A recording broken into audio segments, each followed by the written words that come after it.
everybody, and welcome to Encounter Roleplay. My name is Will, I'm a D&D sex icon, and I'm here today with a full cast and crew of The Long March to bring to you another episode of this woeful tale. Not just another episode, though, the penultimate episode of this season of The Long March.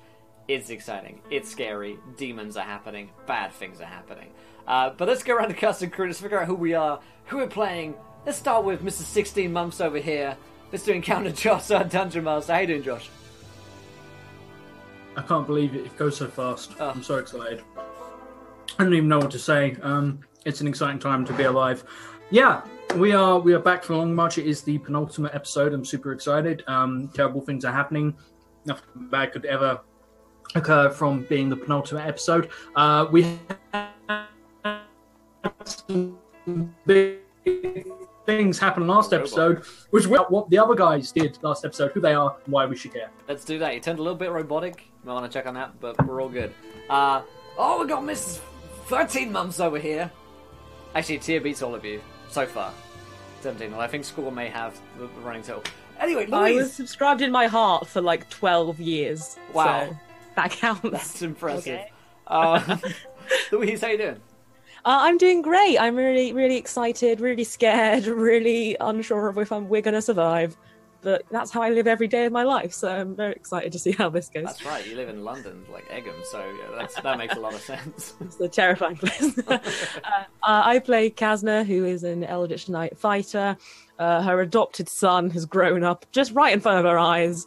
There's a lot going wrong in her life. I wish I could explain it. She wasn't actually there for when he grew up. Don't remind me. Wow. Just gonna say, you weren't there. Here when you see family, and every time when you're growing up, they're like, you've gotten so much bigger since last I've seen you. It was like that. Great stuff. We have also Tool School with us tonight. School, how you doing, my friend? Doing good. How's everyone else doing out there? I am, no bad things could possibly happen, as I currently am playing Hex, who is driving Gavin, who is, basically out of commission and has this, the guy who kind of led the whole really big, bad, horrible thing that made this whole campaign happen. Yeah, he's driving Gavin's body. So that's me. He is a Hex. He is a Shadow Sorcerer Barbarian. And we'll see how this goes. I'm sure everything's going to end just swimmingly for the Paladin of Fields. Excellent stuff. Thanks so much, Tool School. We also have with us today Laurelani. How you doing? I'm doing fantastic. I'm going to be playing Pain, my tiefling Whisper of College's bard, and doing fantastic. I can't believe that shit's going down right now. We got this. We're going to do it. It's going to go badly for us. But it's going to be fine. It's going to be fine. Absolutely. As myself, I'll be playing Gregor Tuscany, the dwarven fighter / warlock who was out of commission last week, but he's back, baby! And better than ever, here to meet his son again, on Sun, and also on again. Gregor has got a sense for a demon about in this place, and he's got it bad, so we're going to see what happens today. Before we dive into the game, I'll remind you guys that we are sponsored today by D&Dice.co.uk. Go to the website, buy some sexy dice, win Dungeons and Dragons. It's as simple as that. Why don't more people do it? They said, and then they started doing it, and everyone started winning D&D, and it got out of hand. But hey, go over there, save yourself 5% off. Using the coupon code EncounterRoleplay, you get some beautiful fucking dice over there. You also get some pretty nice, affordable options as well. So whether you're looking for a casual bargain or a beautiful deluxe set, go over there. They have like platinum dice and gold dice and shit. We give them away on Twitter, so check that out as well. But also, you guys can interact with today's show if you didn't know. If you haven't yet followed the show, hit the follow button, join us. We're here all the time playing games, but when we hit 20 followers today, you guys get to decide what happens next in our campaign in a viewer decision. The same goes for when we hit 20 retweets on this tweet. We have another viewer decision where you guys get to screw with us. And of course, you can donate to affect the game as well. Give me nat 1s, nat 20s, wild magic surges, and we are almost finished with our table of cursed items. There are about 2 different ones that need to be put in there. We might even be able to bring that into effect today, so that's going to be exciting.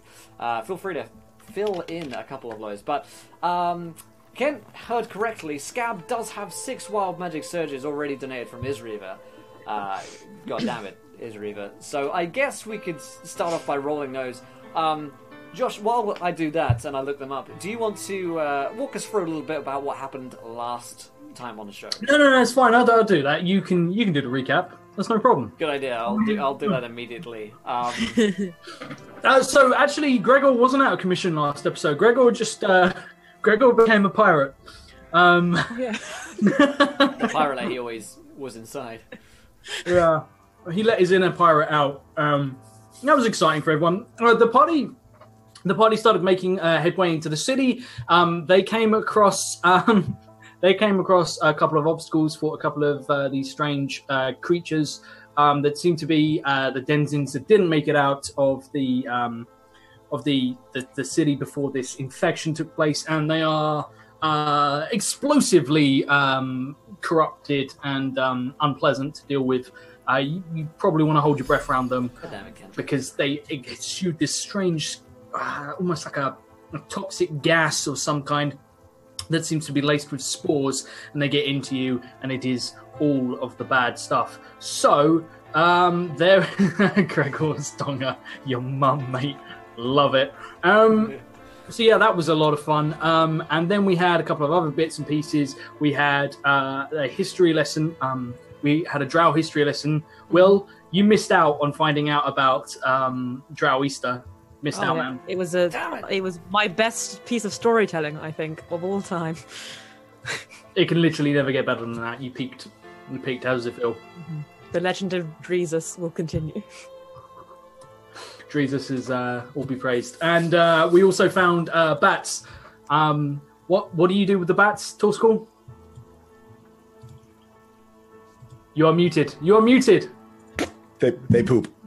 They poop. You squeeze them, they poop. They poop glitter. The old scoop and poop. The old scoop and poop. They came down into a huge underground network of tunnels, which is how they transported slaves around the city. So, they didn't walk around and offend people by being slaves. They were transported through sort of almost like a sewer system. And it was filled with this gas that... this is this horrible gas which basically was like laughing gas. Everyone had the best time. They learned about Drow Jesus, who was amazing. No copyright TM. And things went well. And right at the end we had a little reveal with someone made an appearance. You were about to be executed. Torskal fired poop at an enemy into his face from a bat whilst laughing hysterically. As everyone came out, he had his skull ripped out along with his spine, real Mortal Kombat style, and standing there with shirt sleeves ripped off, tattoos, shirt hanging open, hood up, sort of edgy mask, was now in incredibly good shape for some reason, because so much stuff happened to Scab, and he was standing there. He's just used some kind of magic to kill this guy and basically rip his skull out, and that, unfortunately, triggers a whole bunch of wild magic stuff. So there we are. Let's do it. Oh, God. Okay, so Scab's 6 wild magic surges here.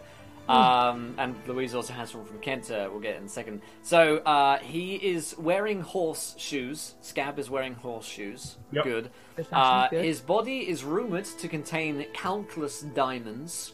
I mean, he's my diamond, so that works. That's good. Diamonds This is true. are forever. Diamond in the rough. There it is. He also appears to be a hideous corpse until dawn tomorrow. Oh, he gets that from his aunt. This is where. Yeah. Ding! Yep. Any rope that Scab is carrying becomes frictionless. No rope burn for him. He can also assert that he can place powerful curses on people. That makes sense. And then his presence makes magic weapons leave rainbow trails, which I think is So currently his my son.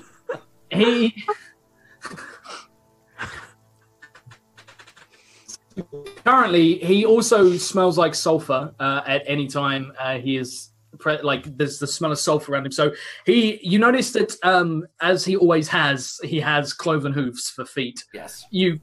I mean, it's something that you forgot about him, but it's one of those features. That you see him again, You you're like, see someone for a while, and you forget a feature about them. He's got those tiefling. He's got those tiefling feet things. Cloven, yeah.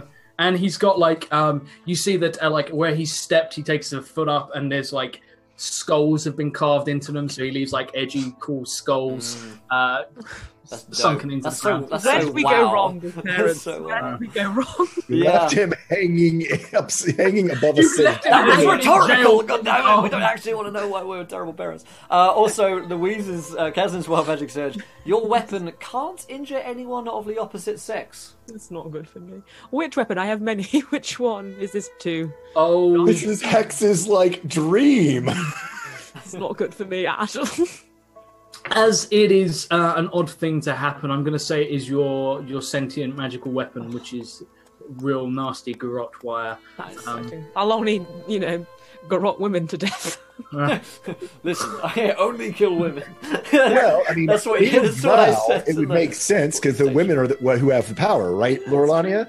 I mean, who cares about women? Typically a very matriarchal society, yes. We all got to remember that racism and sexism has really weird places in D&D, but it helps us overcome all that bullshit in real life. So exactly. Yeah. Speaking from personal experience, do not tell a police officer that you only kill women. It will not help your case. What the fuck? And I say personal experience. You just went from like 0 to like 1 million in like under a second. Someone. Okay. I've never been charged.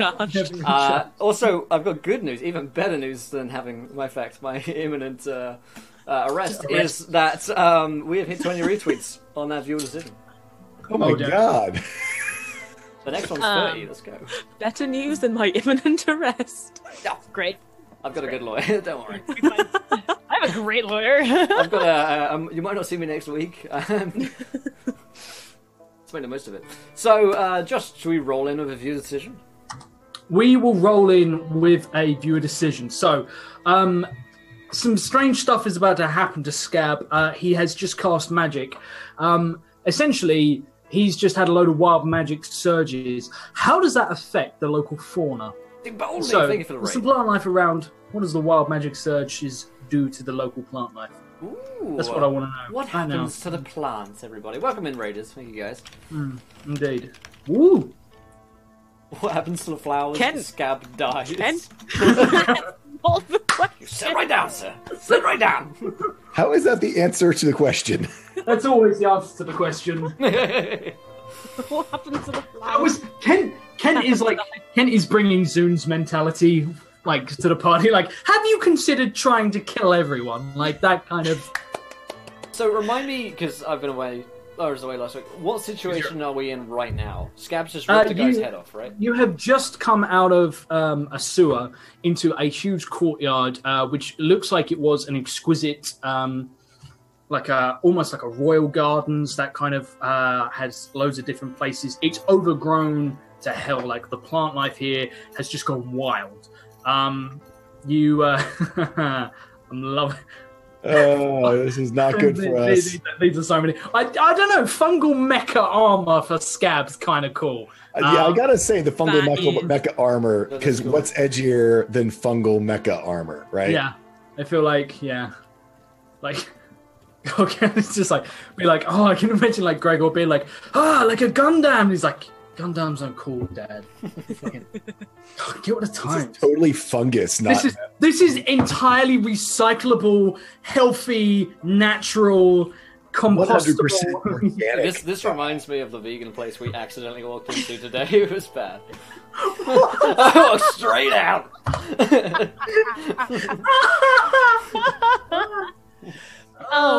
While the viewer decision, do I get away with that thing that I secretly messaged you?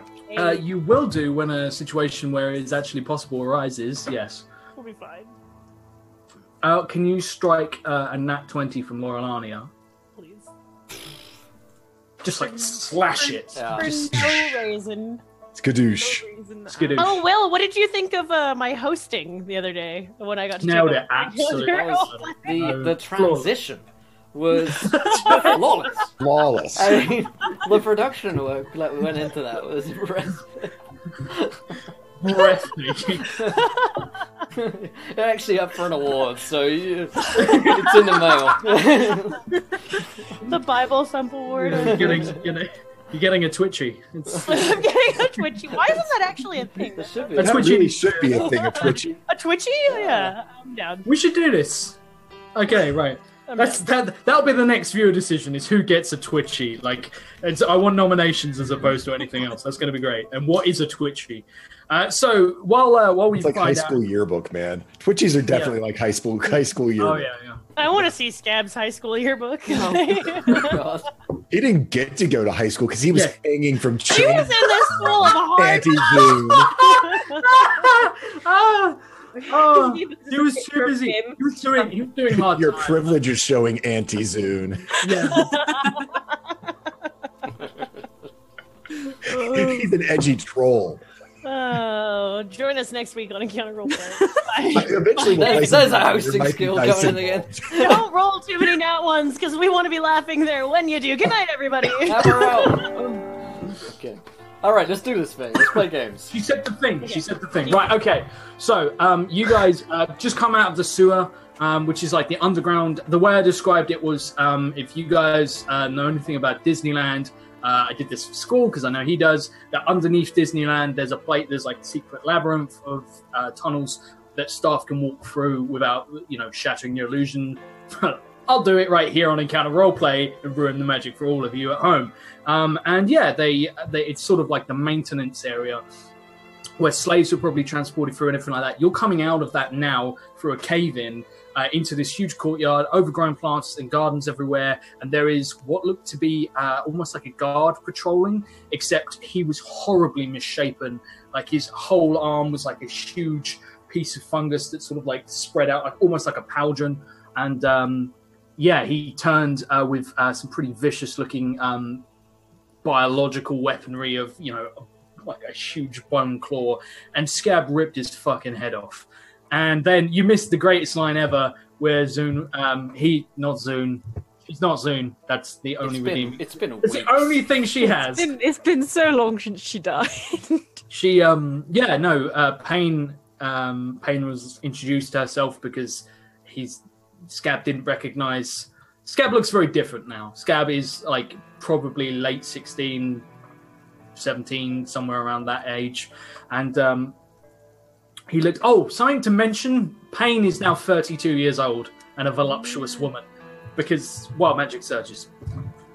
And as you guys came out, it was all good because he introduced himself, sort of, didn't give his name, and then said to Pain, and the line we ended on was he looked at Pain, and season 7, Josh still calling Dear Zune. There's so many things in common. It's scary. He was just like, "Oh, who's the new girl?" And she said, "My name's Pain." And he said, "Oh, I guess I already know you then." Oh, well played. Okay, Scab? I did the emo hair just for this, just for the immersion. Get ready. Scab, is that you? It can't be. He's at least 10 years older. He drops Scab's this brother? small- Looks to Kazna. Do we have 2 sons? I didn't think that. No, I I didn't didn't know. I don't think we do. I He had try a and- sister, but I think she's dead. I try don't and keep remember. track of these things. I do. I'm impressed you remember that. Scab. He has a sister. Gregor Yeah. like looks to his hand where he's like written on one son. One. One son, buy milk, kill demon. I remember now. There's a bit. Has only ever been to one strip club. He's like Yeah, one. crossed out 2 strip clubs. There is a way that we could find out if he's telling the truth. I do have a spell. It enables me to see if anyone is lying, but of all the Pain, tieflings you're in all the looking- world, is not your son. You're looking a lot more voluptuous than last time I looked at you.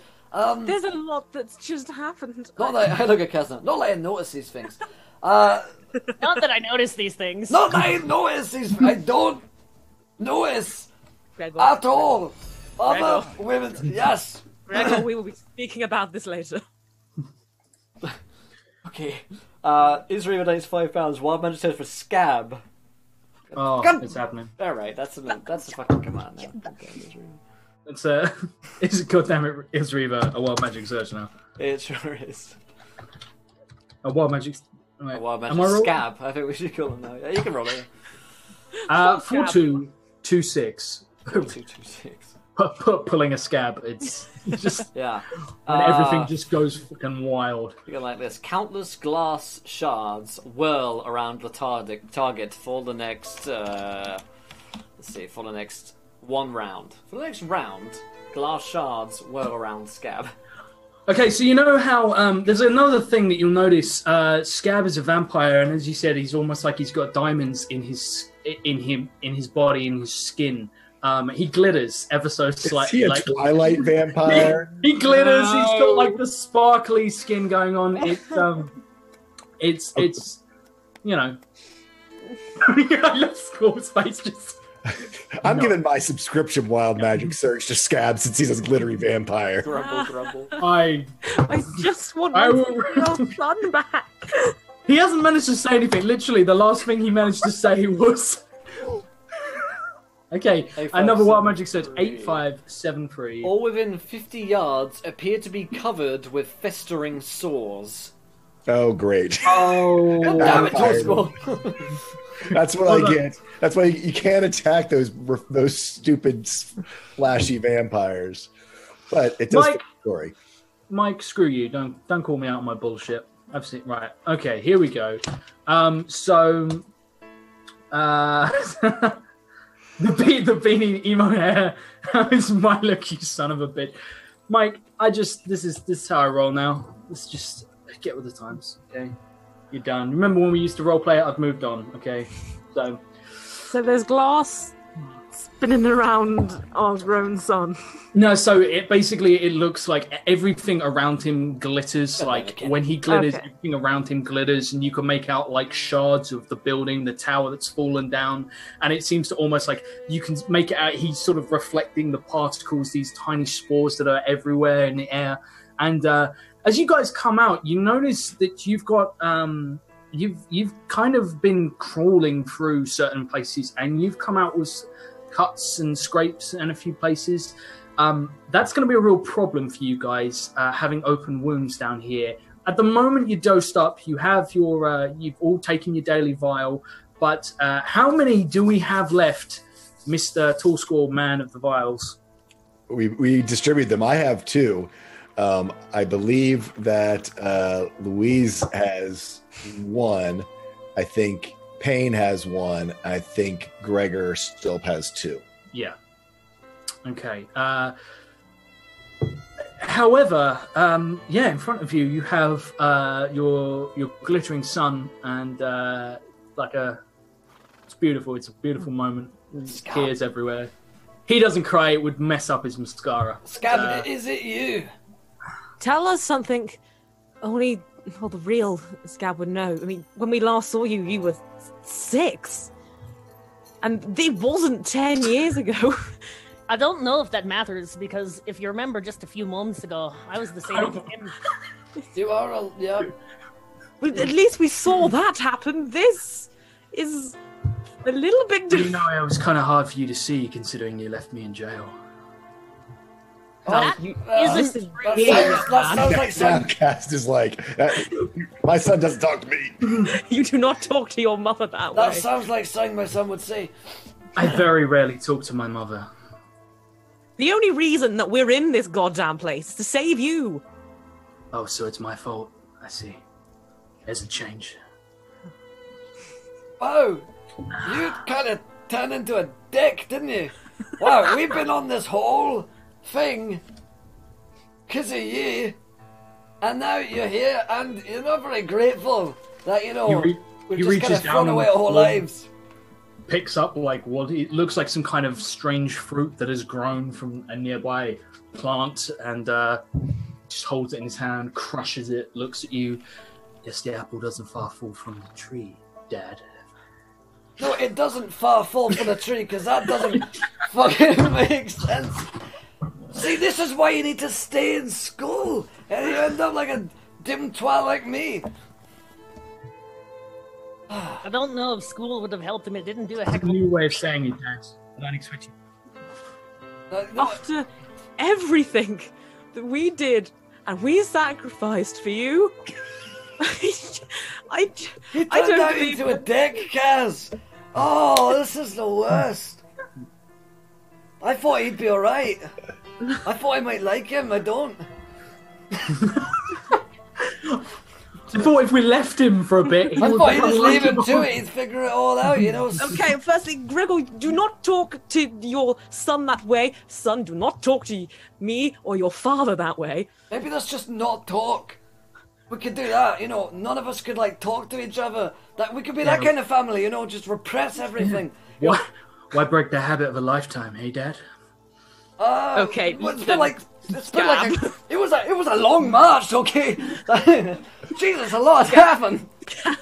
You listen here and you listen good, okay? I don't know what magic bean juice you've been drinking since you last magicked your way out of the jail and into here, but it has not been 10 years. You have not grown 10 years in that time. That is just magic. It is not real, and you cannot pretend that you spent 10 years alone where we weren't there, where we were fighting through bullshit to get you out of that situation, and now you come here and have the audacity to tell us that we are underdog.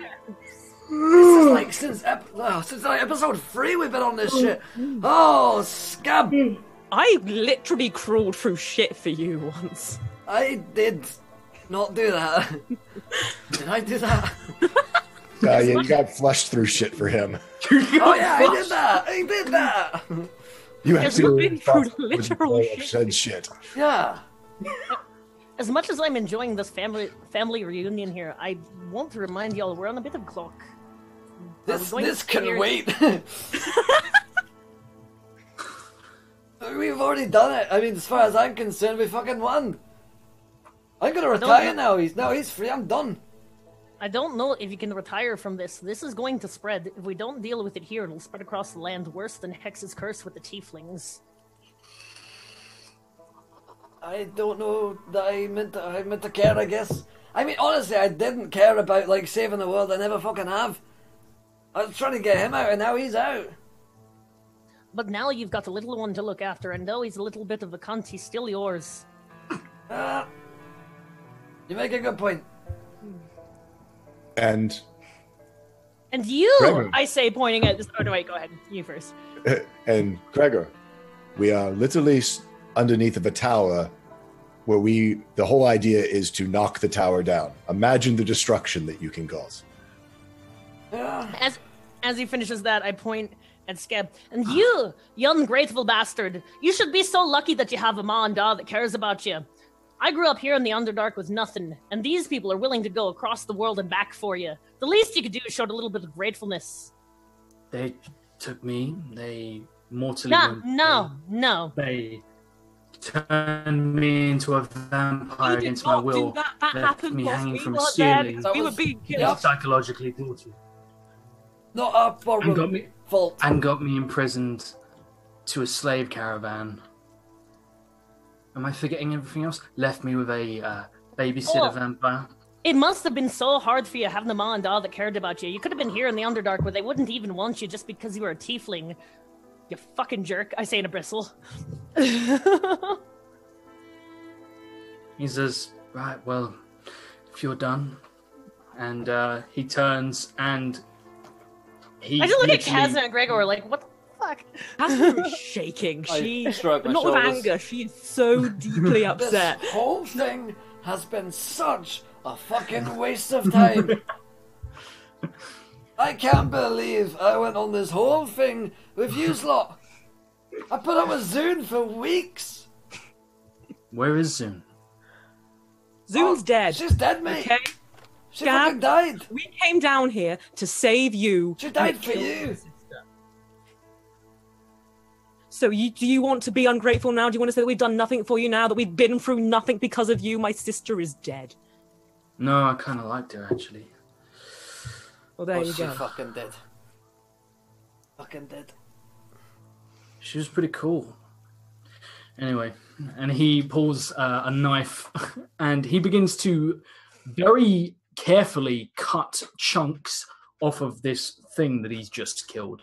It seems like he's trying to remove the like the fungus from this creature. Like it's not a particularly nice blade, but he's just sort of slicing through the flesh and peeling back this huge bit of fungus. So, what's your plan? I don't know, guys. What is our plan? Gav, you got anything? I mean, I'm thinking, back to school, and then, I think we could probably skip college, and that's not going to happen, is it? Perhaps first, climb the tower, kill it all, get the fuck out of here. Sure. For once, I think that you and I are in agreement. Alright. Also, Louise, did we roll your Wild Magic search? Let's do it. Yeah, you've gotten another one. Oh, I got another one. Oh, wow. Another one. Oh, wow. Another one. And another one. How far away are we from the tower? We're still in the sewer. We came up. Can we see it? I think we're in the bottom of the tower. We're like on the first floor, right? You're essentially in this. Yeah, you haven't gone into it yet. You are outside the tower, but like it's sort of 200 feet away is sort of the walls, which are entirely submerged under fungal growth and like the roots that seem to sort of burrow down into the ground. This garden you're in is pretty fucking wild. Wild Magic Surge. Kazna feels overpowering hatred for the next magic item she sees. Funny you should say that, because Scab takes this huge chunk of fungus off of this creature and just turns his back, sort of flicks his hair, and walks around the corner, and you hear him sort of making a bit of a commotion. As you guys poke your head round to see, Scab has assembled what appears to be some kind of armor out of sort of different fungal plates from these various different creatures. And as you come round, he is in the process of strapping himself into it. This is like original Iron Man style, like Iron Man 1, the first one that he sort of built himself in a cave, and he's strapping it onto himself, like sliding into and he is in this huge, what can only be described as biodegradable mecha armor. You know what? I don't have a Wild Magic Surge, but funnily enough, I also feel overpowering hatred. Yep. We're in agreement on this. Hex sort of is looking at it, it's like, well, now that's clever. We gave him too much free reign, Kazna. We gave him too much free reign. Well, I'm guessing to dwarf boarding school. Well, I'm guessing you guys had to fight some of your way in here, whereas I just walked in this because I look like them. And he pulls it down, and there's like a huge faceplate with like tiny eye slits. It's like plate mail made out of fungus, but it seems to give him like a good 1.5 foot of height and a lot of bulk. He's got a fucking vegan power suit, Kazna. What the fuck happened to him? I'm not gonna rise to this. It's been a long day. We're gonna go into the tower. We're gonna do what we came down here to save a life. That would have Scab's life. He seems to not have wanted to be saved or not care that we saved him. So then perhaps we should save other lives as well. I just didn't raise an eco-friendly son. That's the one thing. And the one thing I will not stand for is eco-friendly fucking anything. Fine. This is a massive disappointment. I am both angry and very fucking disappointed. I'd say my anger is only... the only thing larger than my anger is my disappointment. Yeah. Gab, I want you to think about what you've done. And once you've reached a conclusion, me and your father will be ahead, saving the goddamn day. Okay? I'm going to turn. I'm going to start walking towards this goddamn tower. Hexa walks over to him and is like, parents, they'll never understand your pain. Don't you indoctrinate my son. Well, you've walked away. You're gone. Yeah, I'm walking away. Yeah. I'm gonna walk with Kazna. And he looks sort of through the mask and goes, that stuff is contagious. And I hand him one of my vials. You'll want to drink this if you ever want to get out of that armor alive. He takes it, shrugs, pops it, necks it, looks at you. It's not bad. You made that stuff yourself? It was given to me to help out in our plight here. But I understand what you're going through. I know I don't look it, but trust me, I do. And if he wanted to insight check me, he would see I was telling him the truth. Okay. So yeah, as that's going on, he sort of walks alongside you, nods to you, and is just like, "You're pretty cool. You weren't pretty cool before. What happened?" We'll talk about it once this is said and done. Whatever, man. And he takes, like, he's making no attempts to sort of keep pace or like catch up with people. Interesting. Yeah, he's I like it. he's just heading on. Yes, on a nat 20 and total of 29, you are successful. Thank you. Also, Ronan Z gives a wild magic surge to the big flower on the tower. Oh shit! Oh shit! Expensive. Oh, God damn it, Ronan! Looking for me too. Maybe it's something bad. Maybe it's something bad. Caster immediately wilts if any form I of was going to say, flower. like, anything that's like takes your water away or something would be great. All vegans in local area rendered, Yeah. rendered non-vegan. Let's see, 2115. There we go. Oh no, no. Okay, so we have to take the caster as being the mushroom. So the mushroom's home is at the center of a huge territorial squabble. Well, So it this kind of place- is. I mean, huge it really is. Yeah. Yeah. Like, yeah, okay. Okay. The mushroom is the very center of that squabble. I Oh, would even go for that too, but okay. Except, well, of course it can always get worse because Josh. Anyway, so, who's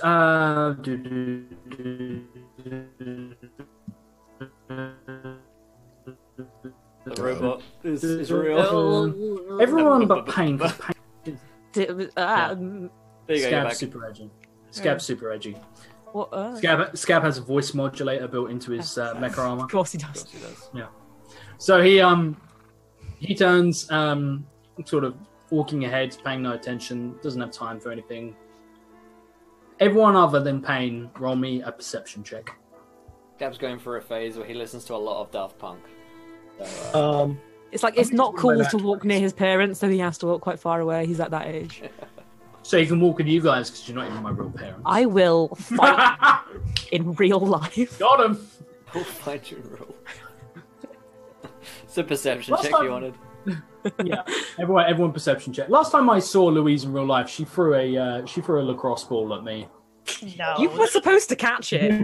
You were like, I'll teach you lacrosse. To just hold a lacrosse ball at me. I'm like, I don't know how to do this.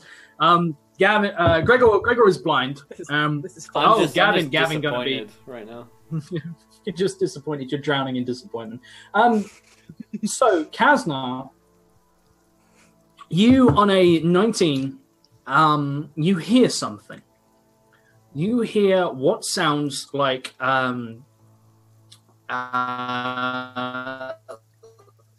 like a rushing wind, and you suddenly realize there is a breeze that's picked up from like an intense. It's just like everything down here is really still. Everything around here is really musky and sort of unpleasant. But suddenly there's this rushing wind that comes forth, and it sort of billows your hair and sort of messes like around your clothes. But it's not like intense. But it brings with it a noise in the distance. The noise sounds like water. On a nat 20, Gavin, you turn around, you hear this as well. You look, and you see that something seems to be appearing. You look up, and you have, as Hex, you're a shadow sorceress. You have fantastic vision in the dark. You look up, and you see this wall. And now, previously, you noticed that when you were standing on the outside of the city walls have taken damage, and they encapsulate the whole city, like all the way up to the ceiling, go over the top, built sort of from the floor to the ceiling of the cave, 100% protection. They have suffered quite a bit of damage over the years, though, and you notice one of these cracks has something spreading from it. It's incredibly high up. It looks like water has begun to seep through. So you watch as like a dark stain appears that begins to spread outwards along the crack, and it starts off like a tiny spot, and it spreads the entire length very quickly and begins making its way outwards. And then from around you, you hear what sounds like gurgling and chittering in the darkness, and suddenly movement in all of the buildings around you. Mostly not specifically, the plant life around you doesn't seem to react, but outside the courtyard walls, back into the city, you hear stuff begin to move. You hear stuff being knocked over. You hear footsteps, a lot of them. They seem to be coming towards us or away from us. You can't really make out, but you can tell there is a huge amount of movement outside. Well, tower is more defendable than out here. We should get in. If Kaz and I are already inside going up the stairs, right? As you guys get to what would be an entrance where you find that there's almost like words. You find words. You find the pronunciation of words just covering the door, and once you get your head around it's that, Elvish. You go robotic. It's yeah. You're pretty sure. It's a beautiful thing. It's like it modulates, and then you see this film over the door. It's almost kind of got that at the edges. In the center, it's quite translucent, but at the edges, it's almost flesh colored. It's like you look like you could probably just push your hand through it. It's almost like gossamer. Like it's really thin, and as you sort of reach for it,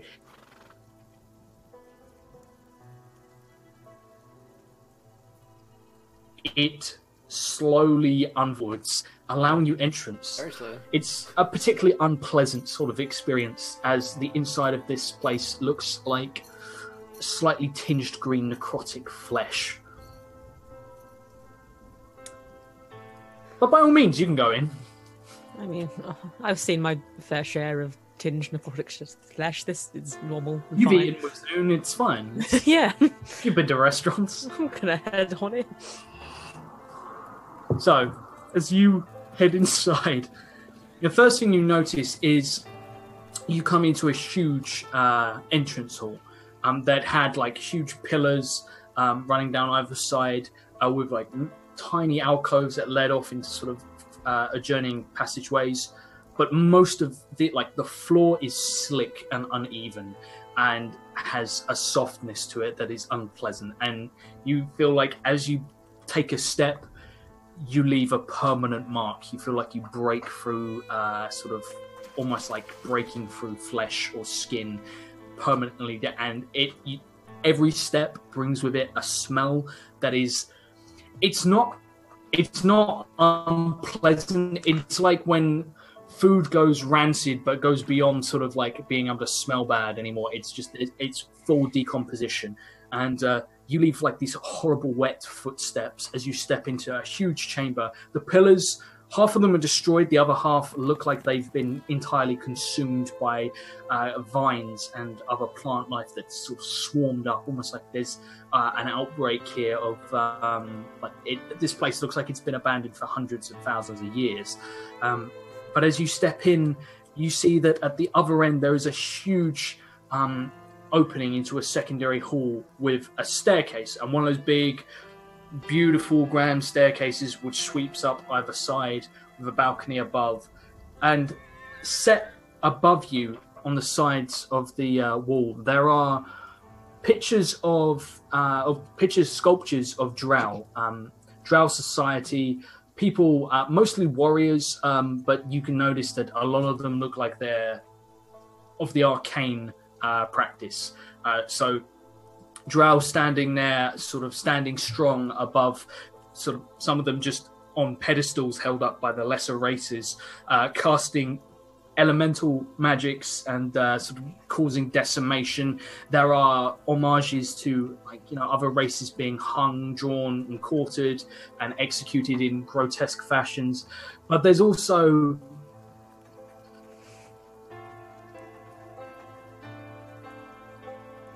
a lot of references and flesh offerings, which are picked out beautifully.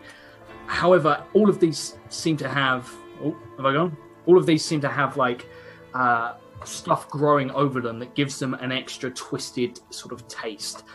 All of them seem to have been damaged by the vines in here. And as you look up above you, there is no ceiling. It goes up beyond your sight.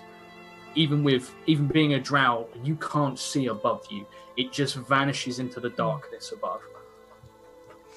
Yeah, Cass's just kind of awkwardly walking past. She's with Pain, and we're just awkwardly walking past these paintings that don't depict very nice things. She's just like, I just kind of like every now and then like awkwardly glancing at her, like, yep. And as we're walking, actually, I'll be like, Pain, you were the same age as Scab, and also a tiefling. Is this behavior normal for someone of his now age? I mean, when I was his age, I was, beheading people left, right, and centre, so that's kind of similar. But I wouldn't have dreamed of talking that way to my parents because they would have killed me. So, is this normal or?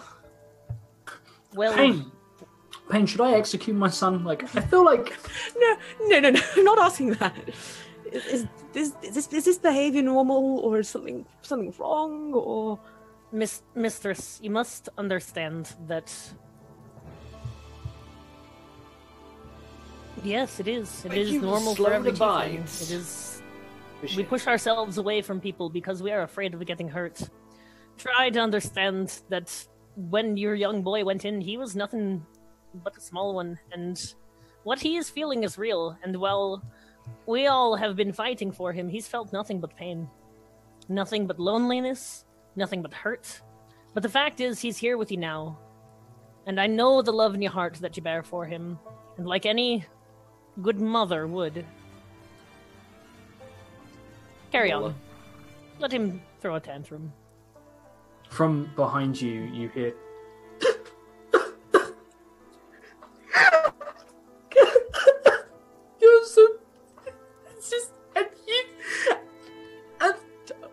I'm gonna stop walking, and if I turn around, what the hell is going on behind me? There is a mecha fungal warrior behind you that looks like it's having an emotional breakdown, like sobbing, and you see like Scab great, just what I need. Opening up his armor, and he just like jumps down, runs over, and jumps into you and gives you like a really intense hug. Hug him back. It's okay, Scab. It's okay. It's okay. Yep. It's all good. Come, just. It's all right. We're all here. No, you're not. Someone's not here, and it's all my fault. And I just. I didn't want any of this, and I didn't want you to. You already saved me once, and you got me out of that place, and then you got me out of being taken by that man, and then it just. True. I'm so sorry. It's all right, and it's going to be all right. Yeah. It's going to be just fine. We're gonna blow the shit out of this tower, and then we're going to go home. The second that Payne starts talking, he stops talking immediately and just goes really short. So who's the new? This 36-year-old woman. This is Payne. She's just. I mean, she's really. It's either she may be voluptuous, she may not be. It's not for me to say. Dad. Yeah, just pain, scab, pain. I came here because your father is the god of the mountains, and he said that he needed this. It was said when the red star glowed in the sky.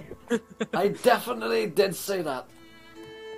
I cannot turn down the quest from the gods. I cannot let this happen to the Underdark. I cannot let this same kind of disease that affects our tiefling kind spread across and turn people into monsters. She's the best one out of all of us. I want to go fucking home. Like, right now, I don't give a shit, but... I beseech every single one of you to think back on every amount of pain that you've ever held in your hearts and realize that this pain will spread across the land. Sweetheart, you should do what is right, and you should fight. It's not the pain in my heart that bothers me anymore. It's the pain and fucking weariness on my fucking soul. This march has taken everything from me, every last bit of, every last scrap of who Gregor Tuscan was. Gregor Tuscan, he's not here anymore. He fucking checked out years ago, it seems like. I don't know exactly when. This body here is a husk. A fucking vessel for someone to kill things with. And fight the bad guys. And is what fucking happens to bodies after a while. You keep doing that, they fucking degrade. It becomes a useless sack of shit and skin that I am right now, you know what? And the only thing that was driving me forwards was getting this kid out. And he already is. So you'll excuse me if I don't give a shit. Because I stopped giving a shit a long time ago about everyone else, because you know why? The world doesn't fucking thank you. It just gives you another heaping pile of shit on your plate for you to deal with, because no one else can deal with it. Apparently. But the world does thank you, Moradin. The world does thank you, and they go on. I'm not fucking Moradin, alright? That's not me. My name's Gregor Tuscan. I'm a dwarf who's been fighting in wars for 100 years or more. Same war. And then what did you do it to begin with? Why did you go on it to begin with? Why did you go and fight the wars? Because it doesn't sound like you did it for yourself. No. I haven't fucking done anything in my life for myself.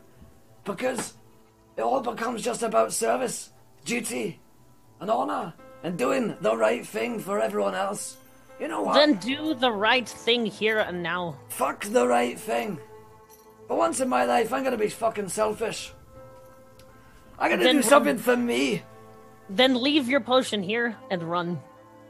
And go. And be the first dwarf ever in history to run from battle. Argol, you may not think you know who you are now, but... Well, forgive me for saying... the same man that I fell in love with. And we can finish this. And we can go. And settle down. And won't have to worry about a plague coming in weeks to ruin everything again. It can all be over.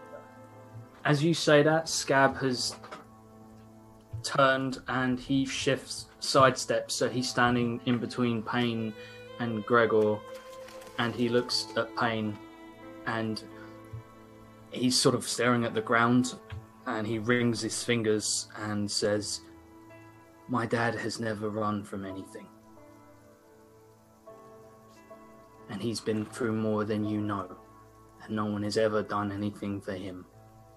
He's always been here. He's always helped. He's always been he's not great, and he has a bad attitude, but he's been through a lot. So you don't know him, and you don't get to say stuff like that about him. Because you're new here, and you don't know what we've traveled through.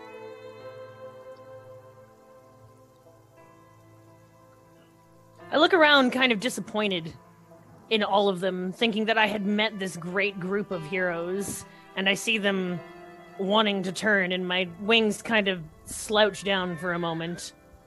Then do what you need to do. Hex hasn't said anything yet. He's been watching and waiting. Do what you need to do. I'll complete my task here. And you should run then. You're right. You have a great life. Your parents have been looking for you for a long time. You have a chance to go and live the existence that any tiefling could dream of. That any drow, that any dwarf, that any human could. But I'll not leave. If this is the last thing that I do, I'll not leave. I don't expect any of you to stay. I never said that your was... lead, Gregor. Yeah. Well, you may be a bit of a cunt, but he's right. I don't run from things. So I see this one out, and then I'm out. That's the spirit of the dwarf. While we're being brutally fucking honest, and while I'm at the end of my fucking tether of things I care about, which is at this point Kazna and Scab. Hex, do you want to tell us something? I mean, Gavin, do you want to tell us something? What? What? You got something to tell us all before we go into this, eh? Because to be frank, I'm tired of hiding secrets. I'm done with it. So, Scab looks around confused. let's all just live and die honestly, shall we? Gavin? What does he mean?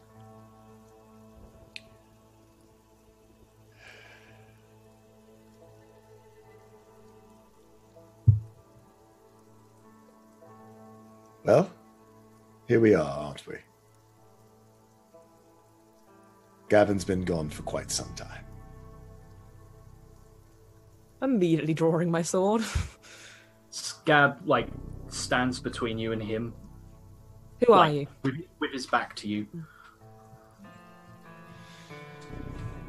Where is Gavin? Safe, up here. Oh shit, Brian. You see, fate, the world, the gods, the demon lords, they are fucking hilarious sometimes.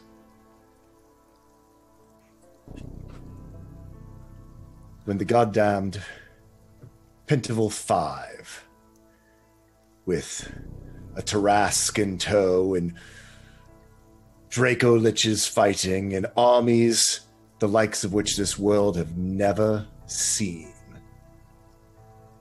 came to slay what they didn't understand, what they couldn't comprehend, what at the end of the day was just different enough for them to subjugate and rule over and enslave and kick down and put their boot on our necks. An entire people. And all we wanted was a place to live. A nation of our own. And so, I started a dream. That we could fight back against the united races of the elves and of the dwarves and the humans and the Riverlands and Breckendale and all the rest. And still, they came just for the audacity of saying that we wanted a life. And so, I made a mistake. and my people paid for it. Made a deal, you see. After I was betrayed, I made a deal to give us an edge, some sort of power, with all the assurances that we would still be free, but deals like that don't necessarily come lightly or a thing that are honored in any way. And so I watched as my people were twisted and warped and turned into a vile shadow of what they once were. What you see around you, what has happened to these drow, that is what happened to my people. When all we wanted was freedom, and we were looking for a way to gain it. You see, I'm what you hate. I'm what you despise. I'm what you were sent to kill.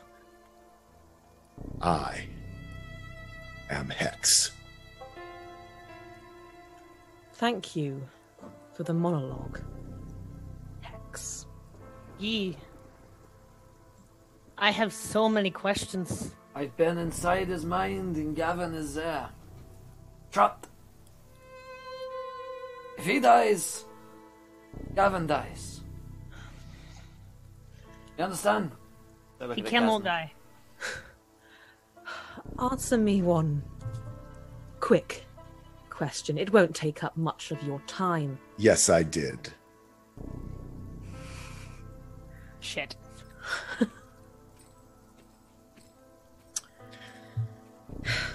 Killing Hex would kill Gavin, you said, Gregor. Uh-huh. Pretty sure. I mean, that's what he told me, so... I mean, it would be mighty fucking convenient, wouldn't it, if I couldn't kill Hex? There's one way to test it. True, but, we're risking Gavin's life, and he is alive. Yes, well, if Gavin was worth his metal, he wouldn't have let this happen in the first place. He may also... You cannot exchange one life for another. It is wrong. Listen, just because you just look 32 doesn't mean that you get to make decisions right here, right, Payne? This is a sister. If it makes any difference, when she fell, which I had no part of, there's no way I could have healed her anyway. Did you, if she weren't to conveniently fall, your intention, no less, was the same? It was. How convenient for you. You loved your sister. Your sister was a powerful intellect and a powerful woman. You saw what was happening to her. You saw her body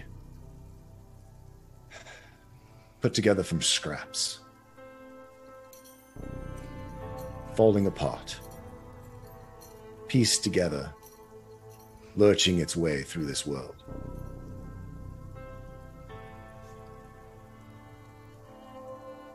I can tell you the reason why I shot that book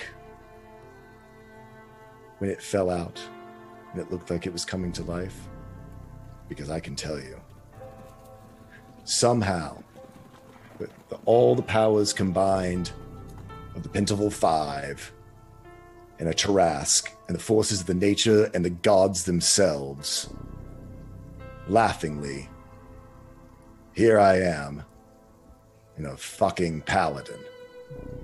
You're, Hex, you're the one here who made a deal with the devil. The wage of power for a demon. I mean, you're not so fucking clean here yourself.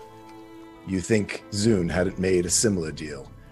And Don't you think you for a moment dare, that I don't Hex. believe. Hex. Why, to defend herself, is she? Because, conveniently enough, you killed her. And don't you dare presume to know what she would have wanted. Yes, perhaps, then. But you You can't tell me that you didn't see she was changing. For the better. You can't presume to know what someone wants just because once upon a time they said it. People change, Hex. You should know, you were once a paladin. I don't know that they do change. But they should at least be given a choice. As I said, I have no doubt that Zune, maybe with Kirill Anseli's help, maybe with another's, she'll return. She'll seek vengeance. You don't need to worry about that. It's already been confirmed to me. In fact, it's the only reason I'm not ripping your head from your body right now. She lives. And when she comes back, I think I want her to be the one that gets vengeance. I look forward to speaking with her.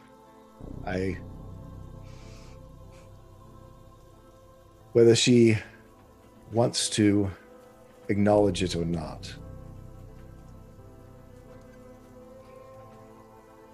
I believe betrayal probably did her good. You better watch your mouth. You know when something explodes from the outside and implodes from the inside?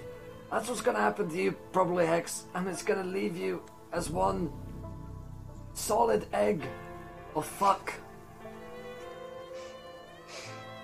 But that aside, we'll just get on in there. I wanted to clear that up before we went inside, you know? Well, before we started going up this thing and getting to it all. Demons know, figure we should lay it all out on the table. Yes. Might Good. as well. At least now I know who I won't be laying my life down for when it comes to it. Let's go. I totally understand if you'd like me to lead so I'm not at your back. But your choice entirely. Pave the way. Hex, pave the way. Gonna move. You're good at knowing the right thing to do, right, in the right direction to take. You're good at that, aren't you? He's going to be doing this a lot. The only directions left is up to see what we face. Then we best get moving. So Hex will turns his back on them and starts climbing the stairs. I'm gonna stay very close to Hex.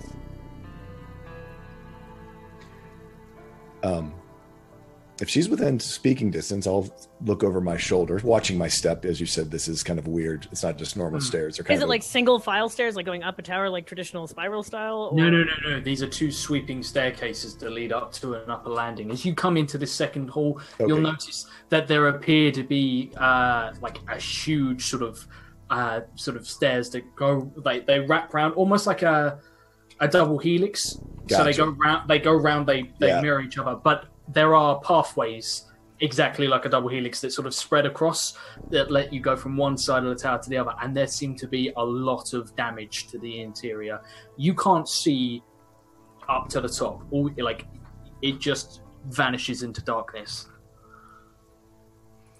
So is it like a line of magical darkness, or is it just that we can't see that far because it's dark? Roll me an Arcana. 13? One of 13.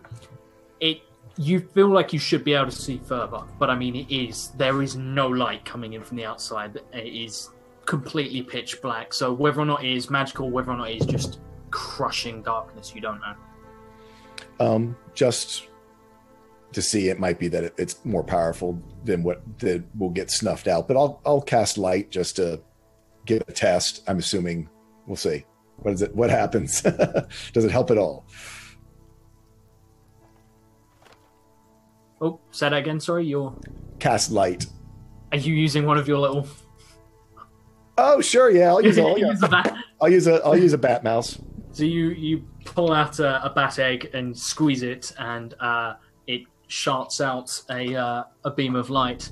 and shoots up, and you notice it sort of travels up, and there's nothing to stop it, and it just travels in a straight line, keeps going, and then suddenly you watch it sort of flicker once brightly and seem to fizzle out, almost as if like you fired an ember into a lake, and just like that's and it blackens.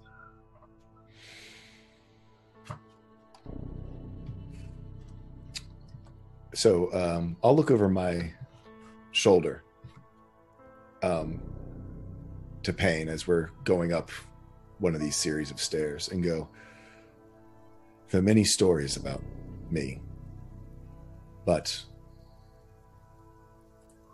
I was born a tiefling, and the deal that I made was to make the fiend touched, not to make more of our people. Our people were already enslaved and subjugated, being born to all the races. In my generation, it was nothing that I did or that I'm aware of being a part of. I was not the first. I figure I won't be the last. Can I insight check him just to make sure he's telling the truth? I'm telling the truth as far as Josh has told me. On 18, yeah. Seems, I mean, he was, for as long as you've known, Tiefling have had a bad lot, but it's known throughout. There's always, as far as anyone can remember, people hate Tieflings. It's not uncommon for, Tiefling is born as, the only reason they're not sort of killed instantly is because they are potentially manual labor, so they're really useful for stuff like that. So people, often you'll get tiefling slaves who are working for their own parents and they don't know it, because from birth they are... That's literally pain. Yeah. I look over to Hex and I'm disappointed. Even though you weren't the cause of our curse, the fact that you could make the fiend touch, did you have never thought even for a moment that instead of continuing to curse our people, that you might have given them a bit of hope, instead of making us more different than we already are? That you could have led as a great leader of peace. How much do you know about the Demon Lords? Enough. Not as much as I would like. I'm not as old as I appear.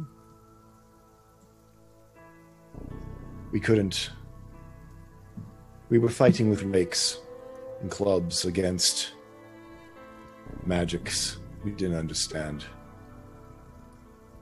Have you heard of Grazits before?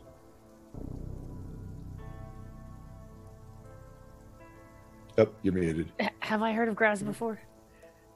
Give me a history check. Or religion. Delicious cheese. Yes, I know it well. Kind of search back through my master's teaching. On 11, you've heard of Grazits. Grazits, he is a very powerful demon. You don't know what his sort of lore is, what sort of surrounds him, but he's essentially a god of demons. One of the most powerful, supposedly. I don't have much of experience in the way of demon lords, but I've heard the name. Well, his trickery, his mode, is to be a thing of beauty. You see,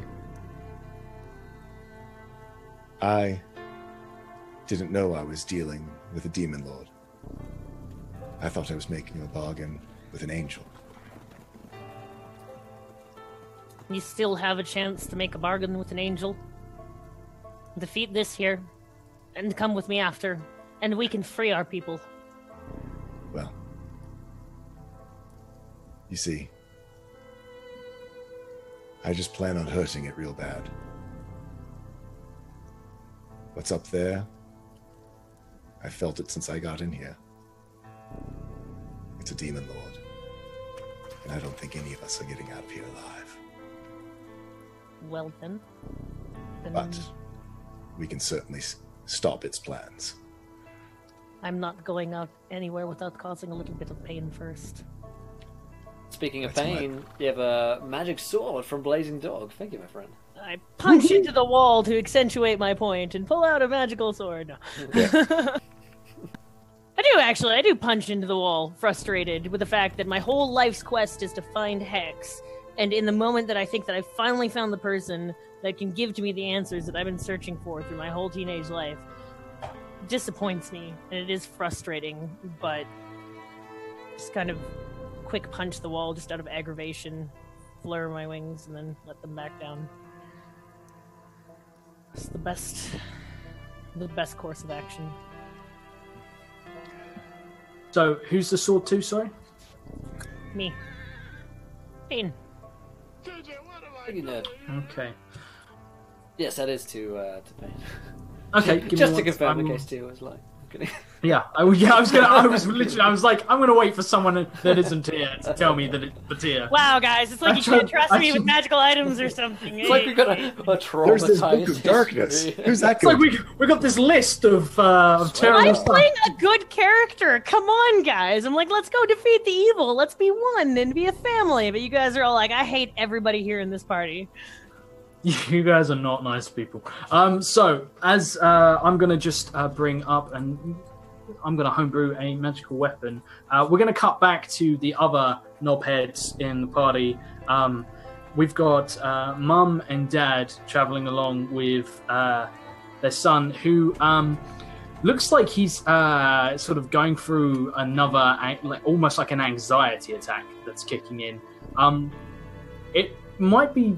Both of you, give me. I'll let you. Give me Just roll me- parenting checks.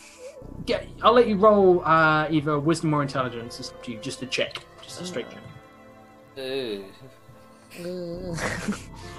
I'm more intelligent than I am wise, but not very intelligent either. Not very intelligent. That's a 5. On a 5, kids. 15. On a 15, you understand that your son has aged incredibly rapidly, and if for whatever reason. He's probably going through a lot chemically right now. Right. He's experiencing like 4, 5, 6 years of hormones all at once. He's all over the fucking shop. Like 1 minute he's really edgy, the next minute he can't stop crying, the next minute he is super excited and pumped.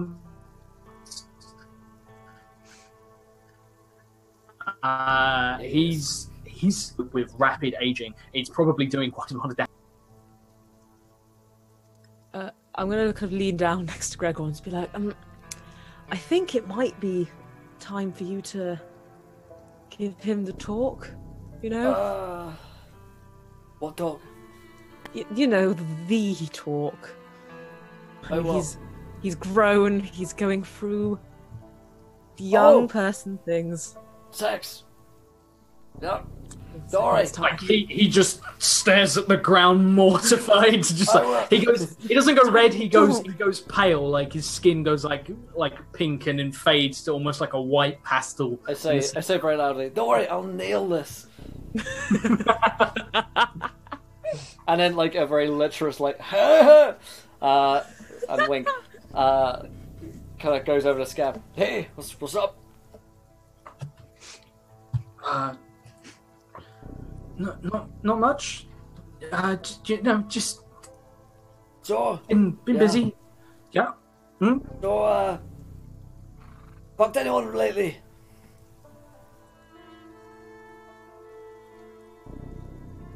Mum? He just What? looks at Kazna, just like, I look towards Kazna. What? I'm walking No, ahead. no, no, I'm no, no, not no, in I don't- privacy. help, Conversation. please. Whoa. No, you haven't fucked that up. What are you talking about? He like just like slaps you, just like in the arm, just like, Dad, what the fuck? Oh, okay, yeah, gotcha. I see what you're saying. So I bit of a dry patch. He looks at the floor and like lifts up his foot, which is like sopping wet, as though you're walking through like this strange pustule flesh. Like, I don't know, maybe. Well, I understand. See, there's a couple of things you gotta know about the ladies. Like, you know that.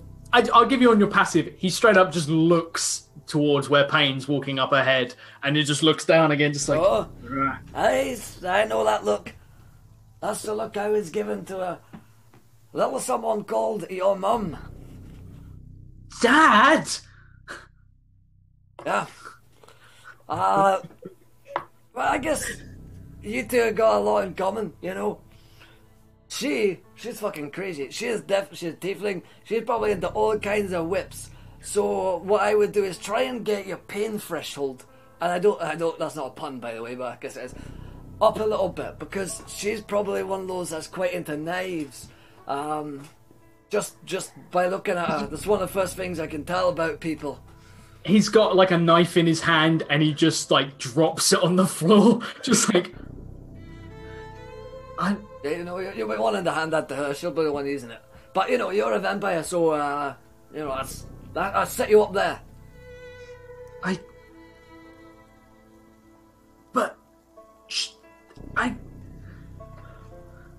She know that I'm different? Oh yeah, no. We talked a lot about you. You know, like all your problems and all the weird shit. Let's just feel really totally fucked up about you. She knows all of that stuff. She is pretty fucked up too, as far as I know. Sits on the floor like with a squelch, just like hand. She's gonna be. Oh god. Really into slavery. You know that. God. You know, like master.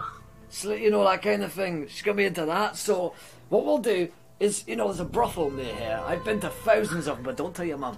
And we'll go and you know, pick you up some, you know, some whips or some knives, and you know, maybe some outfits as well. She's probably into that. You know, you look a little bit like a tiefling. She's gonna be really into those hooves of yours. And I look down at his like tiefling like hooves. Yeah, she's gonna be into that. Does she have hooves as well? I'm not familiar with tiefling anatomy, actually, so I can't tell you.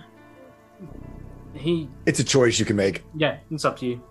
Let's go with yes. Sure. He's just like, I was hoping you said that. I haven't paid attention to her hooves, Dad. Well, you know, that's something you got. Yeah, you'll learn. Okay, so what you do is, you got your tongue. Yes. This is your channel, Will. If you wanna play with the TM in terms of service, be my guest. You go hoof, tongue. 2 + 2 = 5. You know what I'm saying? That's the rule. A magnanimous dispensation. £50 donation from Can we hear any of this? Can we? Is there? I asked Gregor to give her the talk. Am I listening? Thank you, Brian, for that £50 donation. I'm gonna send that to Josh in the DM for. Okay. For that, thank you. So, and I go into excruciating detail, like the worst level of detail that you could possibly hope to hear or see from Gregor. Everybody should know that this is coming from Gregor. From Gregor Tuscan. Man, who knows like an absolutely what can only be described as a suspicious amount of hoof on tongue action. Suspicious amount. I can't do it. At the end of this, Scab will have leveled up in all the wrong ways. Oh my god, Cass is going to be walking like a bit ahead, like out of earshot. She's like, I bet they're having such a great talk. Yeah, you see, having like a real father-son talk. Oh yeah, you're giving like the mother distance so the boys can have some time together, and you're like, oh, they're learning such valuable lessons right now. And he's how, like, how to grow up and, you know, what to do and You not. are such a good mom. And at this point, Gregor's like, and if you ever get any hoof hair, just go with it. You know, and it just floats into like conversation. I think I'll hear like snippets. I'll be like, oh, okay. Hoof hair. Oh, he's talking about like he's gonna need to start shaving and stuff. Like, oh, what a. Oh god. Oh god. Oh, I'm in pain. Oh, I can't. Welcome to a dark fantasy campaign. This is the darkest fantasy I've ever. He has some dark fantasies, Gregor Tuscan, and Let me tell you about my dark fantasy. See, your mother, she does this thing where, and it goes on. Oh, our son's gonna wish he was still in jail.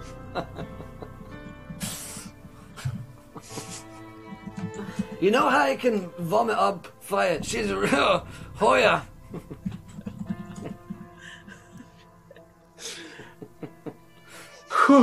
Okay. Okay. Right. Just embrace it. Just embrace it. Let it How I met your mother. So, as this conversation. Look out, Scab! I think there's plot ahead. Dear God.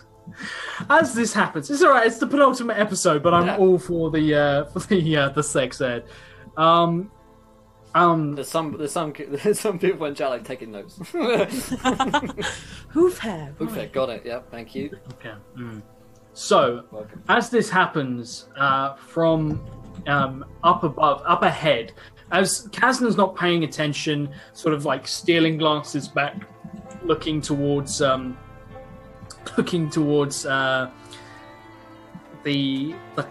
strange conversation that's going on. Hex sounds like he's laughing or crying, you can't tell. And you notice like he's not even really walking anymore, he's just being dragged by Gregor, who's like got an arm around him, and he's just like, let me tell you more about it. He's just... And that's why they call it like, a stable. You can't see his expression. Oh god. So yeah, terrible things are happening, and you're unfortunately going to be a little bit distracted, so you don't see what happens up ahead. Up ahead, you guys, as you're walking up, you see something. You see, because we've got Payne and we've got Hex walking ahead.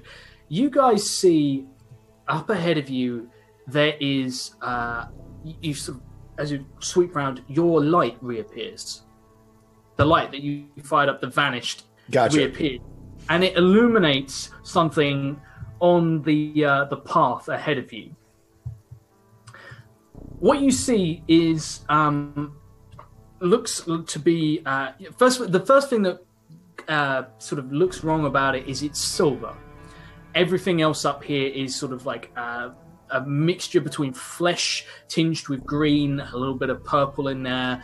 Like the walls have an uneasy sense of the fact that sometimes, like if you're too close to them, sometimes it looks like they move, like they fluctuate slightly, almost as if you're within like a throat. It's got that horrible sort of like maw kind of feel to it. But as you're walking up, you see something on the stairs, and it's close to like one of the walkways that leads across, and slumped against the wall, almost sort of like embedded in the wall of the tower. You can see what looks to be some kind of suit of armor. You can see it looks like it was plate mail. It is, or at very least, half plate, and there's no helmet, but it has almost been consumed, almost been eaten. It is very. It's not like well polished or anything like that, but it stands out so vividly because it's silver and it's a color that isn't sort of a natural kind of flesh, horrible color. And as you get up to the top, you realize that there is this terrible quivering to it, as if it's sort of being sucked in and then it pushed back out again. And give me See, a just like that. There you go. Dear God. Dear fucking God. roll me. You can even give me a nature or an investigation check. For Hex? Just you two guys up ahead. Two tieflings. Give me 5. nature. I have no nat 20s left. Oh, let's go. On an 18, you notice that it's almost as if the wall is trying to consume the metal. Everything, if there was someone in it, they are long gone.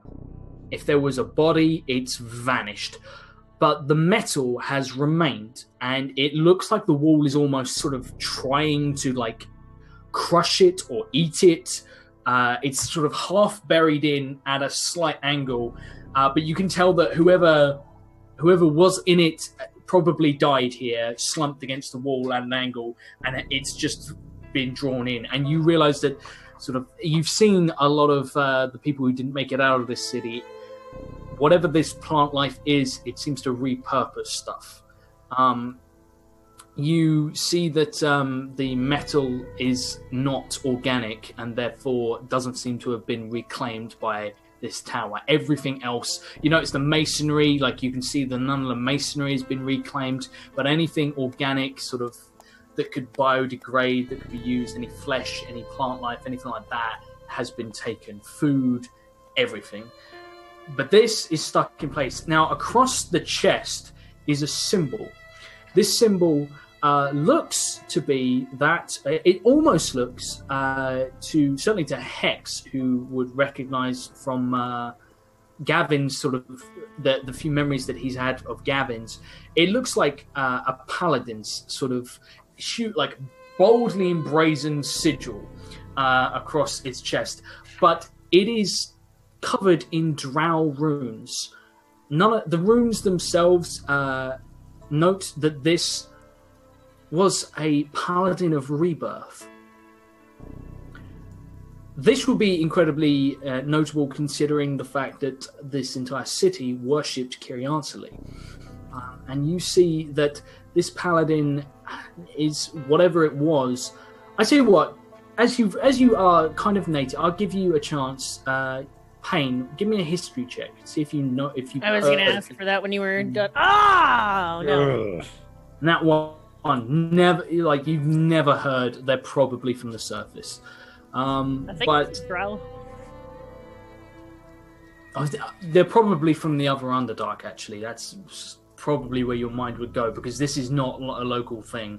But Hex, you see that this appears to be some kind of paladin's armor. Payne, you would recognize that this is a very nice sort of drow heavy armor, which is uncommon, but they do make, and it's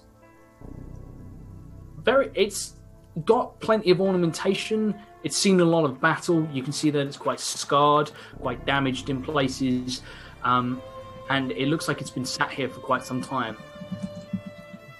But the notable thing is that laying buried in the ground next to it, you can see on either side there are hilts that look like the handles of swords.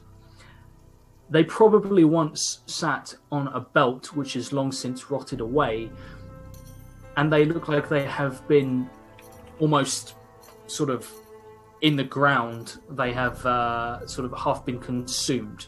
But you can see that there are the hilts of two blades. I look over to Hex. And I look at the statues and... Well, anything that this organism doesn't like has got to be something that can help us. I completely agree. And it doesn't touch non-organic material. So what do you say, brother? Let's try to get this out of here. I reach out and grab one of the hilts. And I'll grab... I mean, does it look like we can dislodge the armor and everything? You can try and get the armor out, yeah, absolutely. So yeah, no, Hex is thinking, let's get this whole, again, anything that's bad for this, let's get out. And luckily, he's driving Gavin, so... Gavin, be strong. Strength or athletics? What do you want? I'll let you give me an athletics. Can I assist him? Yeah. So that gives me. Oh, actually, so that gives me advantage, or I will burn. I actually have it as a donated advantage. So do I have it already from her, or should I burn one? You can. I tell you what. I'll let you do it on your own. Just solo it. Just rip the whole sort of shebang out. Okay. Give me that athletics. So I'm doing that athletics using my advantage. Nat 20. Nat 20. So you pull like you grab hold of sort of the arm slots for the armor, sort of grab it by the breastbone and sort of hook your fingers round the blades as well, the hilts, and you pull the whole thing out of the wall with this horrible soft popping sound, like when you sort of pop chicken bones. It's that really sort of gruesome sort of taste sort of to it, and as you lift it out, there are 2 blades and a full set of what appears to be plate mail armor. This is drow plate mail. It is incredibly nice. It's heavily scarred. This thing has seen a lot of service. A lot of the fittings and stuff look like they're a bit damaged, but it is serviceable. It is wearable. There are 2 blades as well. Both of them appear to be swords, both of them very different. One sword, the one in your sort of right hand, is a blade that has it's got like a slightly curved edge to it. It's almost sort of almost scimitar-like, and is particularly vicious looking. It seems to be a drow weapon. It is entirely black. It's entirely so it seems to be made of like obsidian. It's been dyed and stained and tarnished over the years, but it has a beauty to it. It's got a handguard, and etched down it there are essentially words in Dark Elven that seem to speak to many tale of it letting blood from the lesser races. So that's a drow scimitar. The other one you lift out is a longsword. This longsword is something that you would recognize as not being of this world. This seems to be a demonic weapon. It has runes in abyssal written down its blade, which sort of falls out of the sheath, which falls to the floor. It has abyssal runes cut into the blade. The blade itself looks like it's been stained with blood over years and years of use. It's very brutal looking. It's got what appears to be a solid bone handle and vicious looking guard that seems to double as almost like a spiked knuckle grip. It's very light considering its size. So those are the 2 weapons that you have in front of you. The other guys are still catching up with you 2. You guys get all this. Hex speaks abyssal. I speak abyssal as well. Can we read the runes? And the Dark Elven, I guess, too. I don't speak. Yeah. I assume you do. Yeah, I can read the Dark Elven and the abyssal. The Dark Elven is not so specific. It is essentially almost like a rant that is written down the blade.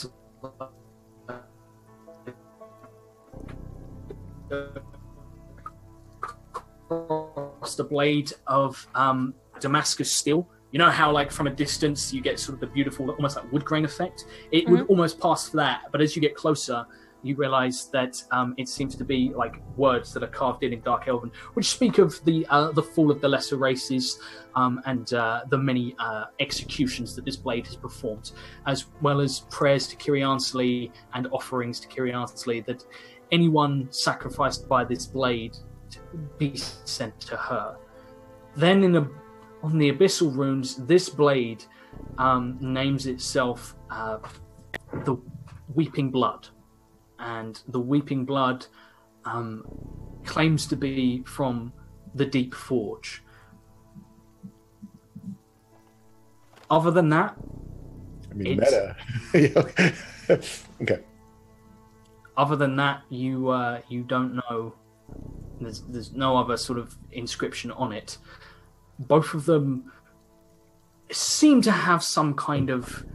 You're a sorcerer, and you're a bard. You are capable of recognizing that sometimes there's that kind of magical hum about weapons and armor. There, you get that slight vibe from these.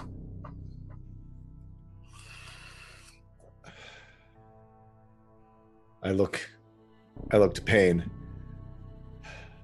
Whatever can do the most damage, up above.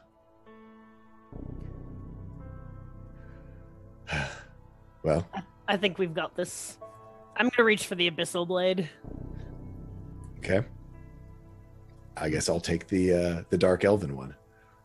What the fuck you guys found? And so the armor you said is humming as well? The armor itself, yeah, this is some fucking heavy armor that seems to have protections laid upon it, sort of woven into it. I mean, so. Am I and Scab coming up at this point? Yeah. Okay. Cool. It was in the walls. Right, just a fucking vibro suit of armor. As you look, you can clearly see like almost like an outline, like where the floor is slightly sunken, where someone very died here. Like you could not a chalk outline, but an indentation, and very still like attached to the back of this armor. There is just like this strange fungal flesh attached to it. I look over to Cool. Scab. Great. Go ahead. No, I just... That's all. Do you think that you can keep up, lad? I push him forwards. He sort of stumbles, like almost As he's falls, stumbling, I toss him the Abyssal Blade, just kind of like one of those like anime tosses. Nice. Yeah. He catches it and like seems to sort of like almost as if he's gonna have to like sink to the floor, and then he just pauses and realizes how light the blade is, and looks around confused. Perhaps now's the chance that you can prove your mettle to your ma and pa, who's been doing it for you. Unless you don't think you can handle the pain, boy. He holds the blade out, sort of trying to examine it, trying to look like he knows his way around weapons. And as he gives it a few practice swings, each time he swings the blade, he leaves a spray of red through the air, almost as if he's cutting thin air, and tiny droplets of blood sort of seem to drop. Oh, did I just give him Casadilla? Fuck. I want it back. I take it back, I take it all back. I take it all back, no. He sort of holds it and just says, "Okay, I'll try."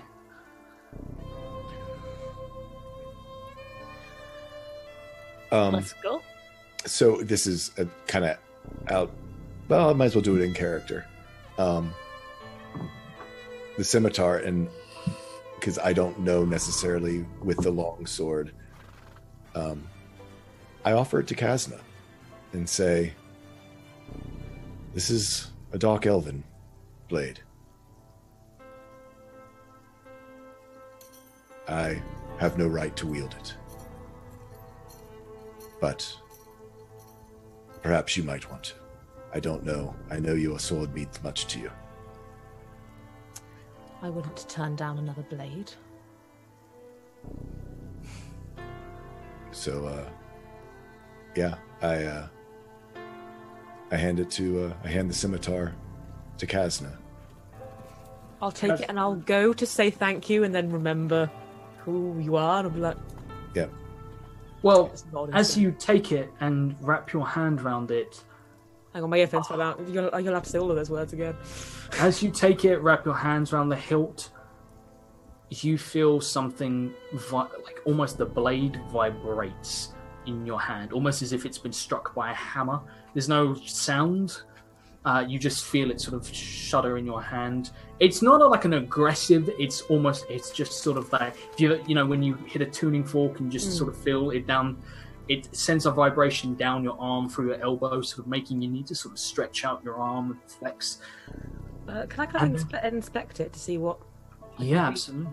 Yeah, give me an Arcana. Arcana 10. On an Arcana, whatever this is, it has magical properties to it, and you appear to have triggered something. You don't know what. You have no idea. It could be anything. Interesting. I will sheath the sword. And can we continue walking, or are we stuck here? You're muted, Hex. So there's this. You're not even Jay anymore. You're Hex. So there's this paladin armor laying here. Hex is currently wearing basically Gavin's leather forging apron. Make sketchy. And he looks at it, and you said, I mean, I got a crappy roll, so do I don't recognize that it's armor to Kyrianceles, or I do not. You know it's not of Kyrianceles. You've spent an uncomfortable amount of time. You've walked through places. It seems to be, it doesn't appear to be to a god as such. It's more like the inscription, the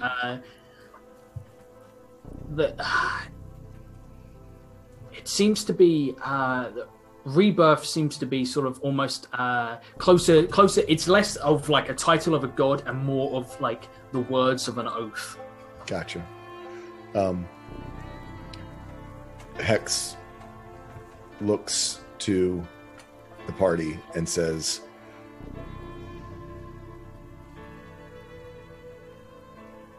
my only intention here is to harm what's above us. I believe that armor will help me do it. If you allow me to don You've already achieved your other intentions, haven't you? Can we do this without him? I honestly don't know. But if we can, and if we do survive this, well, there's only one thing left to do once we're over.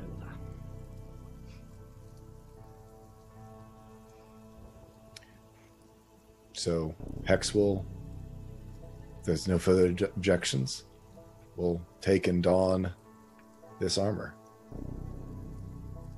Take it. Can I help him put it on to expedite this since we're pressed for time? Yeah. Absolutely. So as you begin to sort of fumble with these, like in places like the clasp, all the small, like the less important pieces are sort of slightly damaged and rusted, but you manage to get it onto Hex, and Hex, you are basically encased in metal, which is an uncomfortable feeling, but there's some familiarity there that you feel is alien and not entirely your own. It's the body remembers. The body as remembers. they're suiting up, I'll turn to Scav and just be like, that armor may protect him from whatever's waiting up there, but it won't protect him from me or Gregor. I know. But how did she... She fell. I wasn't there for it, only coincidentally Hex was there. She fell to her death. Scab looks down at, like, you almost can't see the bottom of the stairs. Like, you guys have started travelling up quite a fucking huge tower, and he looks down and you realise again you should be able to see the bottom, but it's hard to make it out, and he looks down at sort of that huge drop and says, I mean, she could fly. She always flew. Not there. There was something stopping those kind of things. I don't know if she knew that. Did you mean what you said about her changing? I do. You may not remember it being the horrible circumstance you were in, but when we left, she called you Evandri. He looks up, sort of looks confused for a moment, and then has that sort of dawning look. Andrew. That's a family name. It sure is. You're part of the family, son, and it took her a while, but she knew it.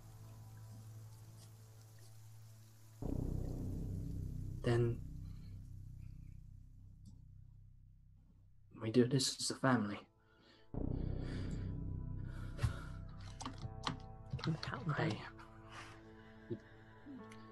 Nonsense, just like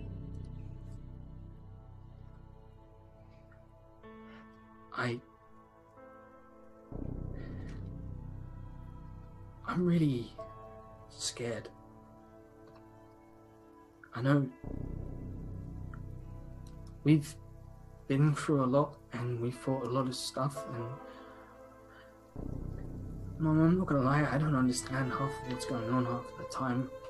Everything's so crazy and we're always on the move, and Scab. I want you to know that I'm really sorry about what I said, and that you were the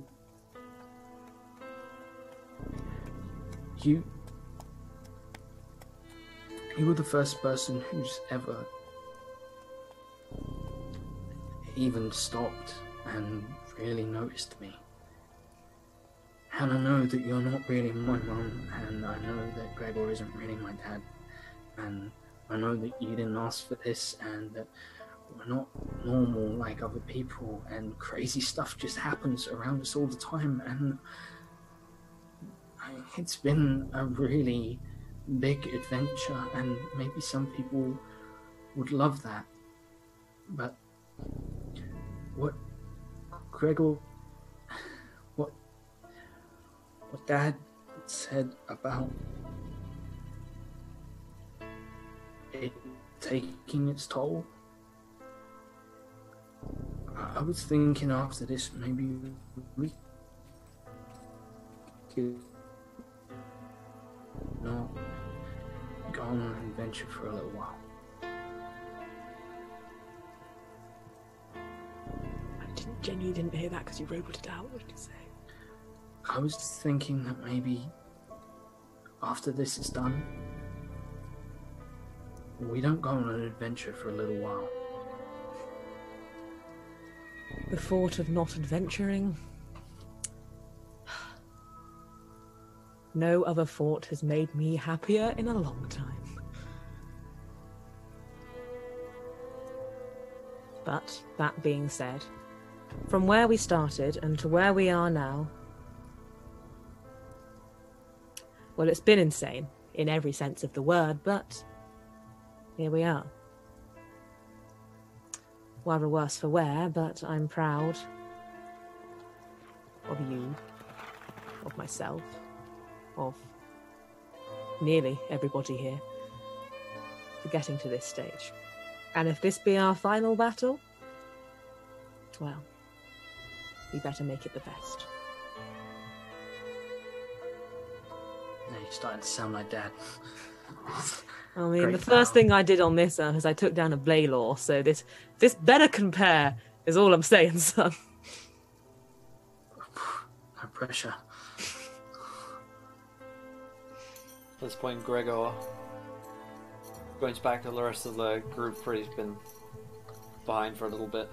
Guys, the closer we get, the more powerful I'm feeling. You know, that weird tingly bit of me. No, not that bit, son. No, I mean the warlock bit in me.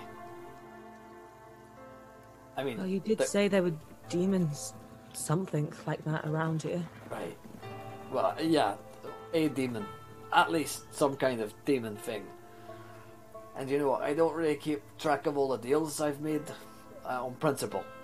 But this might be my patron. Right. Which could be good. Or, on the other, much more real, much more likely hand, it could be really bad. So, it probably has control over me. So if I start acting really weird and start killing yous, I mean, not Hex, I mean, if I start killing Hex, she'll know it's me. But if I start killing the rest of yous, then, that might be why. Feel free to put me down if that's the case. It won't come to that. I mean, it might. It's quite possible. I just don't know. My armor is particularly weak where it isn't very strong. An elf told me that once. So, if you do get the chance, go for where my armor is weak. Because the rest of it's strong, but some bits of it where it's weak, it's easier to kill. It is an elf thing, I don't know. Right. Well, as I said, at least hopefully, it won't come to that.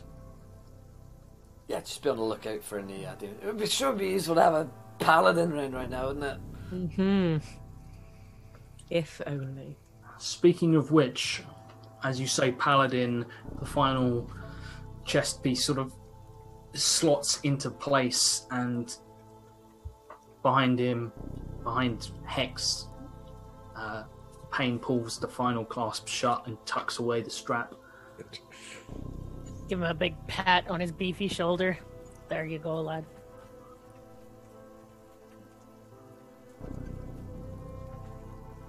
I'm looking to you, Josh.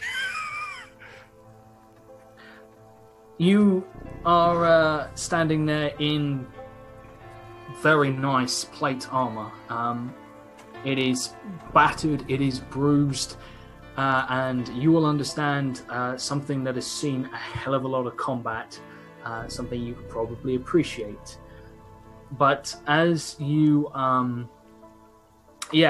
see this sort of funnel piece slot into place, you watch as it seems to almost like that oil effect in water, the way it has that iridescent sort of look, except there's no shimmer of color to it. It is just a blackness that pools across sort of his chest, and sort of all the armored plates seem to sort of shimmer and fade as if losing their silvery grace, and this armor becomes almost matte black.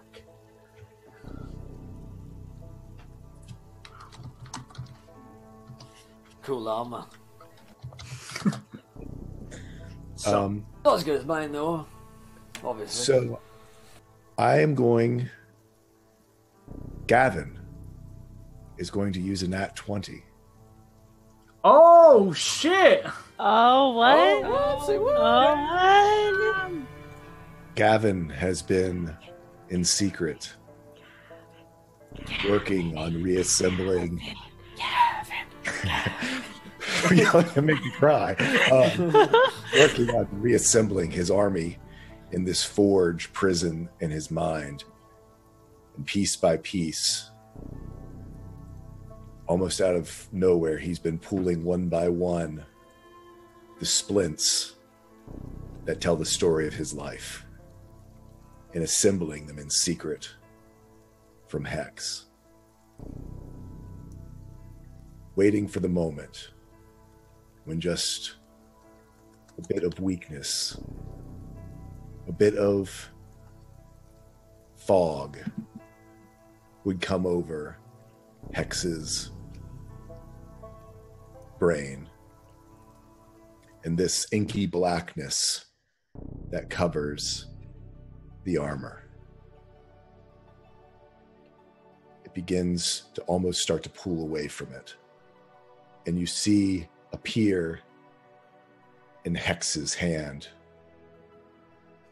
the mace that is made from Hex's skull. And you see it thrown to the ground.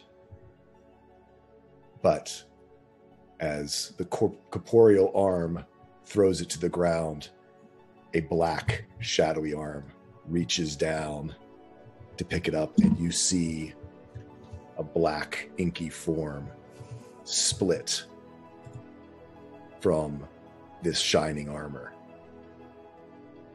And it picks up the mace places it within its chest. So the skull of Hex is looking out of this black, inky form. As you watch all of the darkness, this iridescent blackness that covers the plate of this armor fades, you watch it all sort of be drawn outwards off of the armor, and it becomes very much as it looked before, almost as if the magic has been stripped from it, as this armor is armor of the Phoenix. This armor has a lovely capacity to prevent the wearer from perishing through many grievous injuries and stuff like that.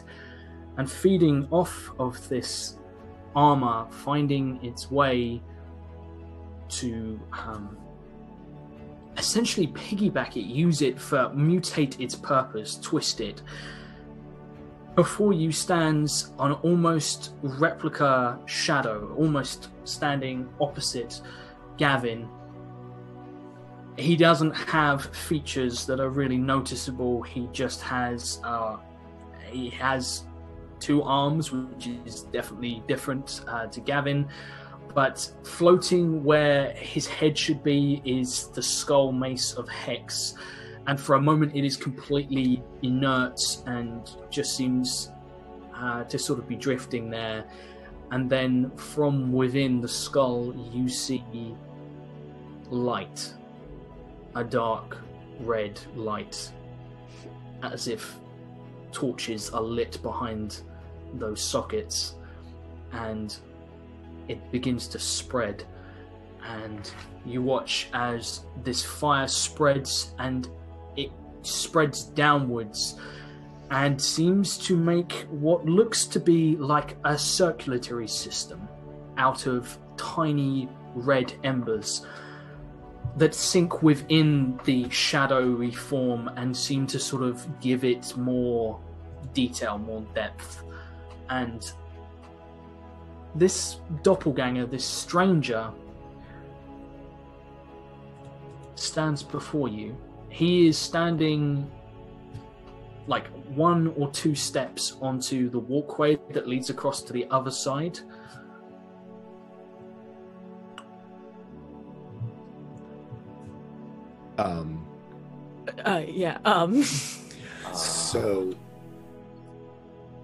So just to recap, a thing has appeared out of the thing that was Hex and Gavin and is now being a thing there.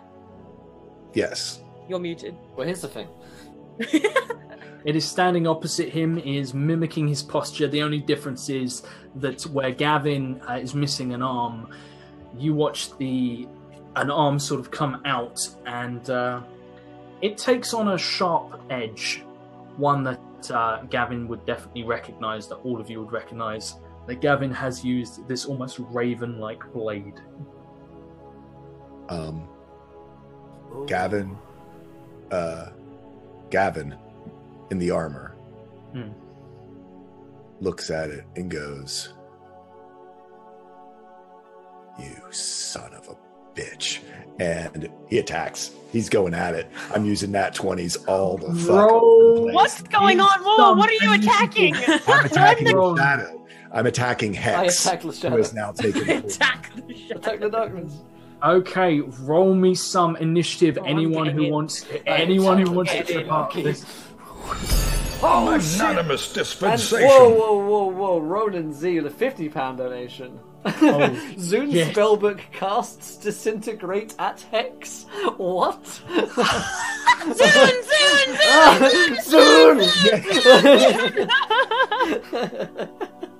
If nothing else, it's a fuck ton of damage. What? Thank you, Josh, Ronan. I hand this one over to you to how you want to play that one. It's like she's still here with us. It's like she's here right now. Please let me be able to do a disintegrating smite. So this will be interesting for everyone. As Pain, you need to take your bag off right now. You need to, and I'm like, just get it off of you very fucking quickly.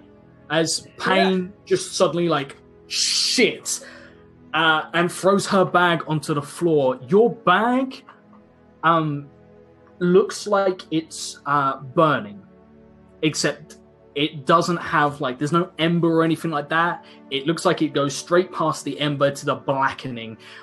It chars, and for everyone to see, there is a moment Gavin says his thing. Pain just drops the bag, and it takes it as Gavin and Hex just for a split second glance towards it. The bag melts, and within it there is a book that all of you might be familiar with. Kazna, it's a book that you're 90% sure was in your bag. You're pretty sure you put it there. It's in Pain's bag. I don't know what happened. And No idea. No idea. That sleight of hand with that critical success. Oh, big mistake. the pages are open. The pages, exactly as before, the ink on them melts into a pool of blackness just in the spine of the book.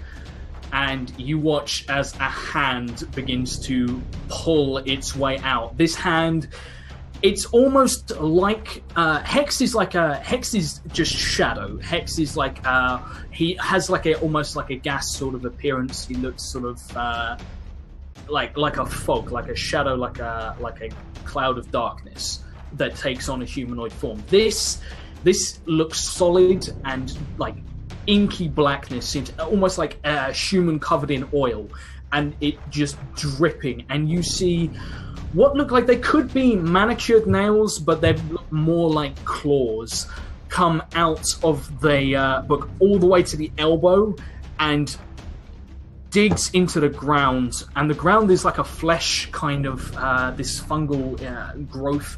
The second it digs its claws in, the fungal sort of floor around it begins to die rapidly, and you watch as the kind of purple striations of like veins that run through it, it stops quivering, it stops moving, the surface seems to tense up for a second, and these purple striations turn a deep dark black, and it starts spreading through this area, through the local region. And everyone who wants in on this can roll some initiative. Scab is going to forego this first round because he has no fucking idea what is going on. And before I roll initiative, do I get a surprise on Hex? I'm gonna see how initiative goes. Hold on, let me just. There we go. This is going to be interesting. There we go. Actually, we're the same, so.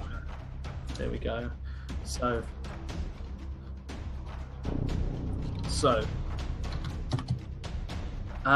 we've got. Let me just change that. Add in. So who have we got to have in? We've got to have in Gavin, lol, Scab in holding, and book. The book. Oh, I need to roll for Hex too, don't I? No, I've got Hex. Don't worry. Okay. Oh, I got Hex. Hey, for the UK Ronin, crit successes for I'm all gonna the party. so it's clear I'm going to change my name to Gavin. Yeah. Everyone except from Josh gets a nat 20. Thank you, Ronin. Okay. Thank you. Okay. So here we go. We've got rolls. So Gregor, what did everyone get? We've got Gregor on. I want a 22. I think that was the highest one I saw. Yeah, I'm on, Gavin's I'm on on 18. Gavin's on a 15. 15. Scab. I am gonna fucking kill someone! On a 13. This has been a long time in the fucking coming, Hex! Judgment Day, baby! Let me roll for. I've never been so excited to kill something before. I'm gonna vomit on your fucking face. So, Hex beats everyone but Gregor. Ah, get fucked! Nobody's quicker Oh, no, than Gregor and Tuscany. Pain. I tell a lie. Okay. Fastest dwarf on land and sea. I say with no explanation. And let me Hell, just... he's flown before. And It's- Purple Worm. And Purple Worm. Don't forget Rider that, of you Purple. fuckers. Never forget that, you fuck. That's a viewer fucking decision. Oh, got into full Gregor. Ah. There we go, full Gregor. That's a viewer Is decision. that... Never go full Gregor. It's a mistake. Okay, so here we go. What a time to go into a few positions. What a time to be alive. What a time to be alive. What an really all age we happening live in. right now? Like, I'm This is so all messed up. It's I'm penultimate so messed up. episode. Go, we gotta go. Since Gregor was like, you know what? I'm Come gonna on, Hex. take a... Yeah, fighting. I'm going to take a second to go to the bathroom for a second because I need to process I all this. won't allow it. And okay, fine. Then get ready for an R-rated Run. stream, ladies and gentlemen, because Run, Josh, run. Run! yeah, We'll hold down the fort. Swift feet take you away to the left Yeah. or right. All right. Bring everyone up to Dude, speed. Gavin! Gavin! And then I was like, zoom, zoom, zoom. Oh my Cheering god. for Gavin because We've got Gavin, we got Zoon. Then we got Zune from Beyond the Grave. It's Yeah. like whole families. Do you know what else we have? D&D dice. We do Yeah, have we Zune. know. We sure do. Hasn't really begun yet, Crimson. All these crazy dice rolls that come from D&D dice don't go to the UK. Like it, Louise. I want you all to know, no matter what happens, that I will love each and every single one of you past this, and it's gonna be okay. I It's gonna make be no okay. such promise. No, we started this journey a long time ago, and it's been a bit of a long march. Oh, It's been a long no, It's I'm been gone a again. long Yeah. way. Get out of here. Fuck this. Oh, let Hex win. Don't Come will it. back, yeah. It's every week. Every goddamn week. I don't think we've missed a single week for puns. One week, I remember. Oh no! One was blessed like one- week. Can we go back to that simple time? Too simple a time. Okay. I'm going back to the start. Oh goddamn. Okay, so here we go. We have everyone's in order. Going first. I'm going to say, Gavin, give me a 1d2. Oh, and thank you to Odium Scribe for that sub on Twitch Prime. Thank you, my friend. All the way from Turtlex. Lots of love. Yes. 1 or 2. You going first. You get your surprise round. So, Is Bardic Inspiration instantaneous or no? I think you have to do it Bonus. on your turn. Okay. It's not you can't do it as a reaction.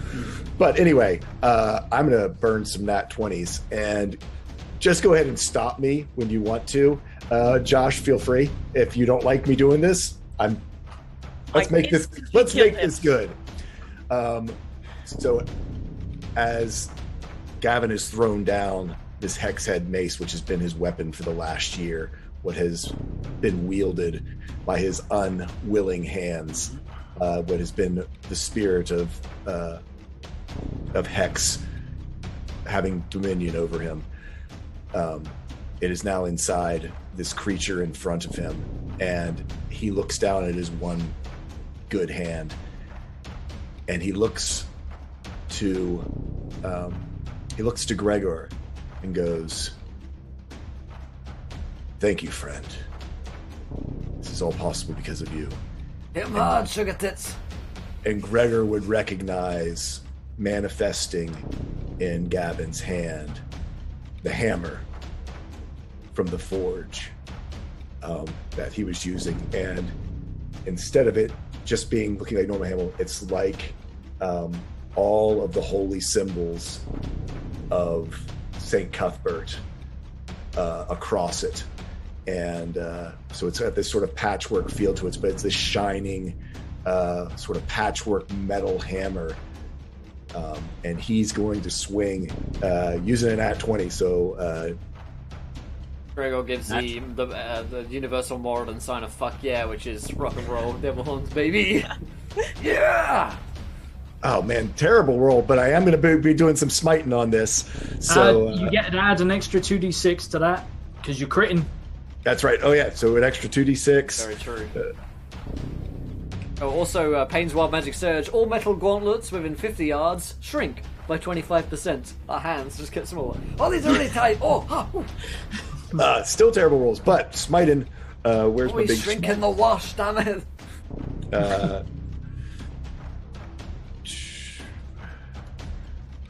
So that is going to be on the with the radiant damage. That's 24 plus another 26. So that is that's 50, 59, 60.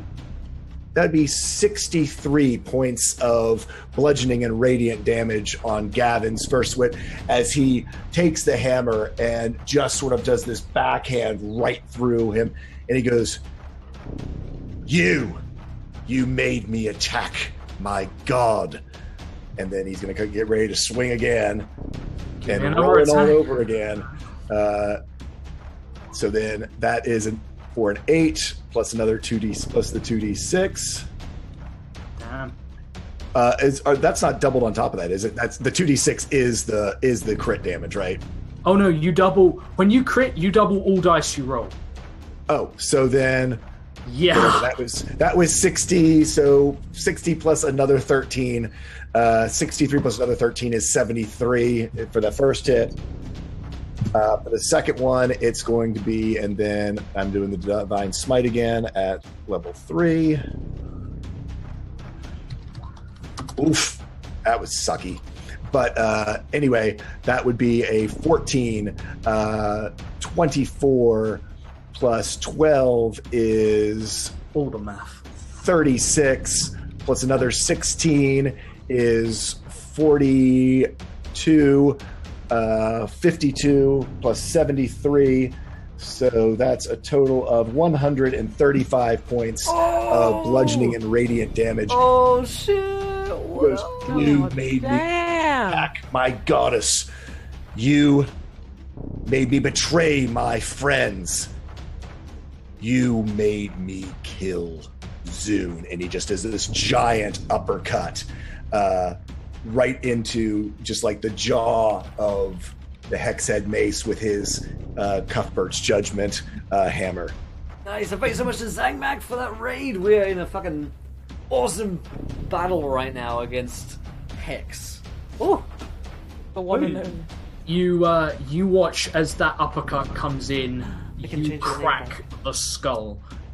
Like as crack appears from sort of where the jaw would have been up through where the nose is, between the eye sockets, like spider webbing across, almost sort of separating out towards the horns and everything else, as he goes staggering backwards onto the bridge and remains on his feet.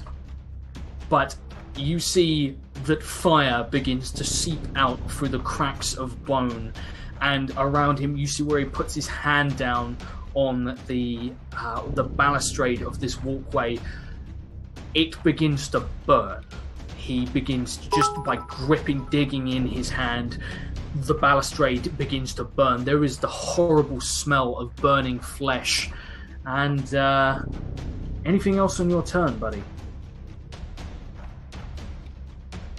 You're muted.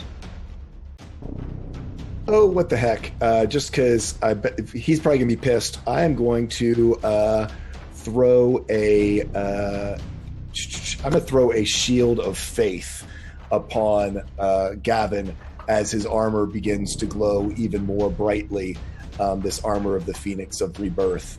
And he just sort of smiles at Gavin and is like, "Come at me. Get fucked, mate." Also, how many nat 20s did you use in that fight? Oh, that round? I used 2. Okay, cool. 2. Perfect. Just so you know, Pain is out of nat 20. She secretly spent her nat 20s. Oh, Kev. Okay. Piece of shit. Great. Piece of shit. Didn't we just recently get a nat 20 for everybody? You do have one nat 20 actually. okay. Okay. All right, I'll give it back. Taking it, funnily enough, to Pain. Pain, you're up. Question. Wait, didn't I roll higher on initiative? No, she beat. No, I got 22. Yeah, you got 22. So Oh I got a yes, sorry, surprise sorry, round, yes, but yeah, it's yes. a So surprise. it is Gregor Tuscan, the fastest dwarf on free lair and sea. That's right, that's how we say lair and sea. Little known fact. Okay, can I spend a nat 20 to vomit on this guy? I mean, that's not really how it works, but I mean... You can give him a critical fail. I'll allow you to translate that to a critical fail. Let's do that. I was gonna come up to him, because it resets every short rest, so what the fuck not? And just fucking get his mouth, put my mouth on it, and vomit raging hot magma into his mouth. Like a fucking pelican that is on crack. that is so gross, but That is so amazing. Roll me some damage, please. Oh, nice. So it's 12d6, yeah? It is. There's a lot of fire damage as Gregor Tuscan. Eat my pelican damage! 47. You vomit onto him, and you watch as he remains standing, almost unfazed, as you vomit red hot lava, and it seems to sort of miss a lot of him, seems to sink through him. But you do vomit all over the walkway that he's currently standing on. Would you like to back up with the rest of your movement? I'll back up. I'm immune to the fire itself, but if it looks like the floor's gonna fall through or something. The floor is slagged beyond belief. Oh no, he's gonna disappear, we won't get to see him die, and then he'll be a villain in season 3. No! As don't even joke about that. I It's see not the funny. future opening up before me as I melt the floor. What have I done? But yeah, I will back up. So, he throws himself backwards, and I give him a high ground, but I know that's a mistake. As you're standing on the lava. Yeah, it's all over. You have the high ground. As he manages to throw himself backwards, and as he sort of like lands on his back, the floor where he was standing caves in, and the walkway begins to crack. And you see, as sort of he's laying there prone, everything, sort of the walkway, the undamaged walkway that he's on, begins to shudder and crack, and he begins to try and sort of scramble to his feet. He is now prone. There is now 10 feet. There is a 10 feet gap between you and him. However, it looks like the walkway probably is not going to last a whole lot of time. Let me reiterate. Get fucked, mate. And that's the end of my turn. Taking it to Pain. Pain, you are up. So he's prone. The walkway's about to go. How far down? You can't see the floor. You can kind of make it out. You probably over 100 feet. Do I think that if I were to... It's what I'm trying to ask is how much strength is it going to take to break through the rest of the floor? What I am thinking about doing is using a bardic inspiration on myself to give myself some strength, and I want to pick him up, and I'm going to fly down, and I'm going to take the entire 100 feet, and I want to crush him into the ground and get him away from the party.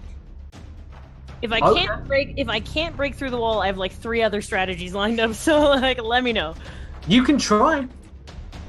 Okay, Is that what Pain would do in that moment? In which case, give it a shot. Okay, well, yeah, so I guess it's a grapple then? Okay. Give me an athletics check. With the plus D12 from my bardic inspiration? Indeed. I have a nat 20. You do have a nat 20. Oh. I'm going to use a nat 20. I'm not going to use my bardic inspiration. And I'm going to try to accelerate as we're going down, using my wings to like flap and use like the damage of landing into the ground. Okay, are you trying to pull up?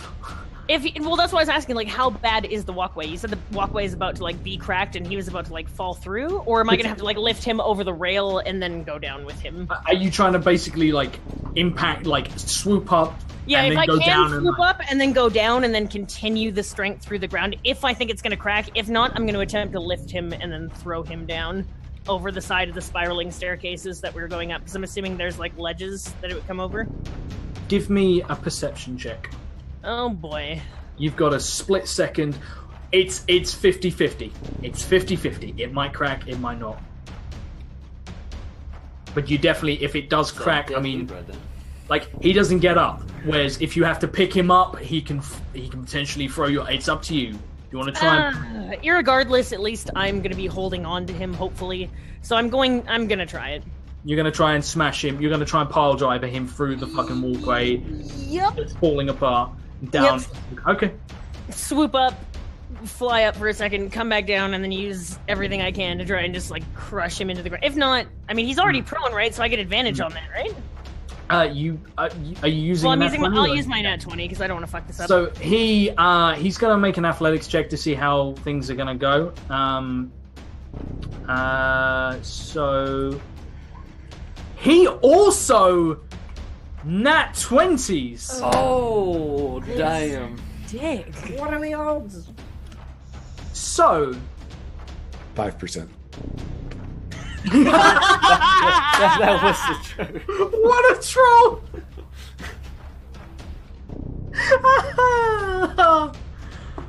Maths with Tool School. So you swoop up into the air, and as you do, Like catches my line. he is going to, as you go up, he is going to sort of brace himself. And as you come swooping down, just out of curiosity, what is your strength modifier? -1. -1. Okay, so you're not a million miles apart. He's only got he's not in Gavin's body anymore. He's got a strength score of 12. You lose a lot by leaving him behind that. You know, when you leave Gavin, you lose a lot of muscle. It's sad. But you come swooping down, and he reaches up and he grabs you round the waist. Can I use my hellish rebuke as he grabs me? He's not damaging you. He's but both of very you tender in a way, doesn't it? both of you hit the ground, sort of the walkway, and the walkway does indeed break, and you guys begin to plummet. Pain, he has you. He is wrapped like in a vice-like grip. You can't pull him. I'm not trying to let go if this is how I go down and I die. Like, if he suddenly realizes that I've got her, no, she's got me, like, we're both, I'm not letting go. Like, if I have to die. You guys are playing down. chicken. You guys are playing I don't chicken. I got wings, motherfucker. Like, let's do this. Okay. Right. Taking it round, it is Payne's turn. So you guys watch as suddenly, like, Gavin knocks That was him my back. turn, wasn't it? It is your turn, indeed. My grapple was my turn, wasn't it, or no? Yeah. Okay. And that is, sorry, taking it to Hex's turn. So you guys watch as Gavin comes in with two of the loudest, heaviest blows that have possibly ever graced the Underdark. Rocking the fucking halls. It echoes. You're in a huge chamber. The sound just shatters through the air, killing all silence. As over all of that, suddenly, as he goes in with his two, Gregor Tuscan, almost sort of vaulting past Gavin, comes forward and just vomits magma onto Hex. And as Hex staggers backwards, the floor caves in. He goes prone on the other side. And you guys don't even see Payne take off. You just suddenly see him put out his hands as if trying to block something. And as you look up, what looks like a shooting star hits him and breaks the floor. It's almost like a second meteorite has struck in the Underdark. And the floor cracks For starters, both of you are going to take some damage from breaking through the fucking floor. So both of you can take 17 bludgeoning damage, and we mark that down for Buddy. And Oh, that hurts. as you guys go to fall, so yeah, Hex on his turn as he's falling is going to. He didn't have disadvantage from being prone, did he, on his athletics? Not athletics. Yeah, okay. No. I'm trying, guys. I'm trying. Hex I is would do going to it. cast Fly. Oh. Yeah. You both now have flight, and you are both wrestling. You're trying to drive him into the ground. He's trying to not be driven into the ground. He's pulling the reverse soon. Oh. And he is going to do this. The interesting thing is he is going to, because you have injured him by slamming him into this, he's going to cast Hellish Rebuke on you. And I'm guessing, Hellish Rebuke him back? I'm guessing you're going to Hellish Rebuke his This is like Hellish a Rebuke. fucking swirl of like... It's just a fucking explosion. They just kill one another. So, let me just bring up. God damn. This is. As they fall towards each other, Chaos. Oh, disadvantage for Hex from. Hey! What's shown? Pappy Risen, there it is. Okay. Next roll. So, he's gonna.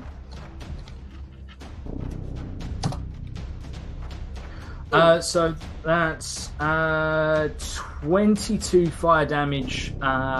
Give me a disadvantage. Give me a dex save, Tia. Oh no! However, Yeah. He has got this. however, you do have resistance to fire damage, so you only take 11. So it's slightly better. He at disadvantage is gonna make his. I won't put his disadvantage on this because he's already at disadvantage because he's grappled. He takes full damage. Oh, he takes half damage because he also is fire resistant. So there we go. Okay. And a couple of heals for pain there from Blazing Oh, Dog. good now. Nice. Yes. Thank you. Absolutely. Okay. 8. 2d10s.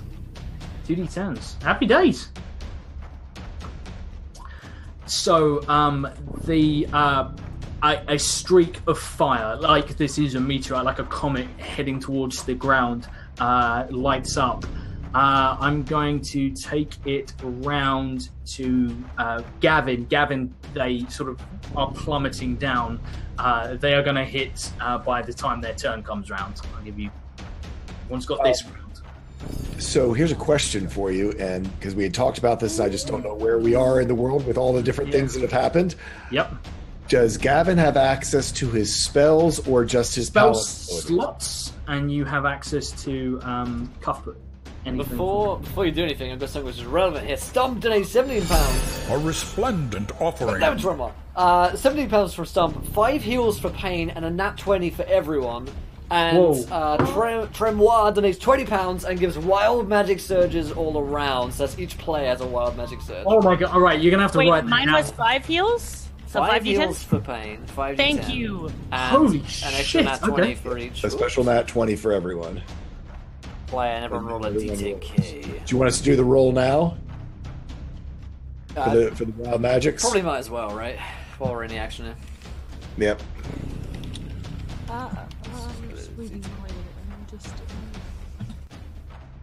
So you should have 2 nat 20s now, right, Gavin?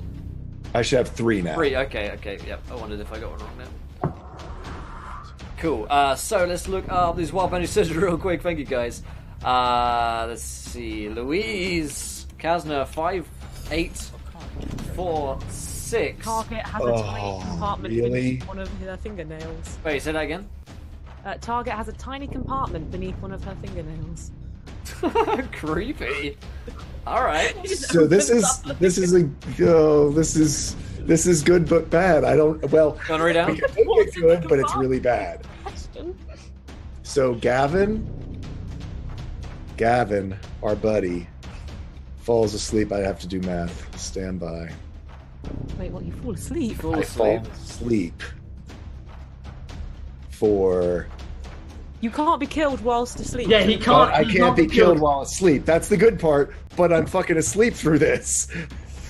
So 132 minus 114 for 18 minutes, I think. For 18 Sleep for hours. 18 hours. 18 hours? I'm gonna make this 18 minutes. Considering what we are going in. This is the penultimate episode. We're in the last few moments. Fair, fair. Here's the question, though. Gavin has not taken any damage. It's for hit point you currently lack. So it's all about the split. I mean, what's the split mean? I have not taken damage as Gavin. Hex has taken damage. Oh, I don't know how you read want out to the call it. Wild Magic Surge. I don't think we ever read it out, so I'm not sure what's going on. If you give what what's read out the Wild wording? Magic Surge till school. None of us And know his what's going target falls asleep for 1 hour per hit point he currently lacks. Oh, okay. So Okay, yeah, you didn't read that. How much damage has Gavin taken? Any damage? Gavin, separated from Hex, has taken none. When Hex was in charge, he was down 18 hit points from from last session's combat. Okay, I'll do this. I'll do it. Right. Here we go. Alright, while we're doing Are we this, feeling? go ahead. Get high or get low. It's up to you, Gavin. Oh, I always got to go high. Gavin. There it is. Gavin. On a 67, I will have Hex is stunned from the split. Nice. Okay, I got to rush for these because I'm anxious all the time. Yeah. 8319 for pain. All magic rings within 50 yards are inert for 1 week. They're not working for the next week. Magic rings, interesting. My own Wild Magic Surge. All coins within 50 yards explode. 1d4, -1 hit points per coin. Everybody check your inventory. Hey, so I would do like to argue that I'm more than 50 yards away from falling. you. Sorry, say that again. Yeah, you Am are. I- You are. Okay. I will tell you right now that oh god, this is throwback. I don't know if you remember, but Gregor can only pay in coppers. So Gregor that's canonically has just like I've just so many coppers. But hey, it's fire damage. You fire can do it. damage, I'm immune, so I just blow up everything Perfect. around me. That's awesome. So Gregor detonates and blows a hole in the side of the fucking tower. just, he's just doing nothing. Like Hex is 10 feet away, he just explodes. Oh shit! Not my coins everywhere. Also, Crimson Phoenix Knight, £10. A Phoenix Knight is going to come from. I will send you the details of this, Okay. Josh. But thank you, Crimson. Cool. Okay. So stressed about that. Thank you, appreciate it, man. It's very stressful.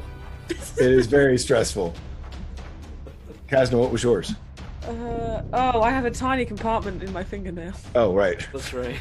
Heavens. Oh no, my fingernail! I have perfect literally nails. exploded. How many coins did I have on me? That's a question. I don't actually keep track Like- of how many coppers I had on me. Thousands. So, like, like you basically cluster bomb a small part of the city. Yeah, so I do like 2,500 damage to this tower.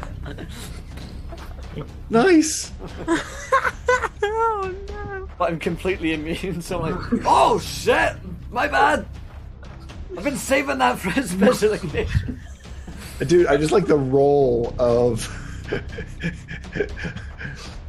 Jesus Christ! I'm trying That's to scroll. so many D4s. I'm scrolling up through it. Yeah. It just keeps going. Okay. Like the Matrix. Oh god. See all the fours, it makes sense. Oh god. Okay. Right. So. Someone's turn. All right. That it is. So they're falling away from me. Yeah. Gavin, buddy, give me a strength save. Strength save. Gavin, strength save.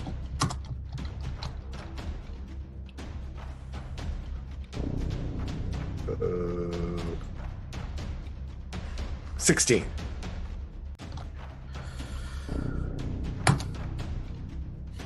You suddenly feel the armor try and take a step forward with you in it, off of the edge. There is you watch as sort of the sigil emblazoned across your chest, the sigil of the phoenix, flares slightly and seems to sort of try and draw you off of the edge. Well, because Gavin, whether or not what's going to happen, Gavin was going to go regardless. He has no ranged weapon attacks, and Hex is not getting away. And so Gavin is he kind of looks at the armor and goes, I agree. And basically does frickin' Thor hammer first dive to throw it. Basically is throwing the hammer with himself behind it to hit Hex. I am such a fangirl of Gavin. His paladin moments are so insane. It's so anime. Everything he does. Gavin, Swings it and so just literally throws the good. hammer and himself straight at Hex, even though it's down, plummeting down. Gavin, as you jump, you feel the armor begin to heat, and you feel a fire begin to sort of burn across your chest. What a Phoenix is known for, buddy? Well, fire, rebirth, Rising from the ashes. rising from the ashes, all those good things. Hopefully, Your shoulder, It's Fox. your shoulder suddenly begins to Sword of burn. Gryffindor. And The kid in the background. as your shoulder begins to burn, you watch as red hot embers begin to form where you once had an arm, and they slowly begin to melt into place, and you watch a burnt ash-like arm of equal size to your other arm, looking closer to your original than you're used to, having had the arm of the Raven Queen. It burns the whole way down, forming, but it doesn't stop at your hand.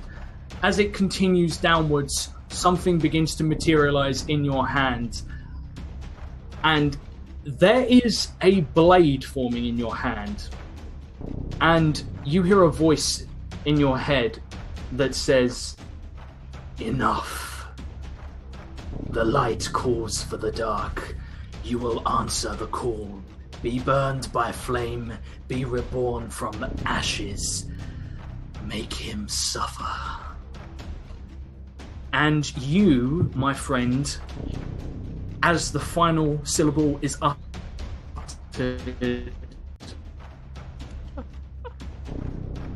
oh no! Timing, please. No. Attention. of a great sword, and you are falling straight towards them.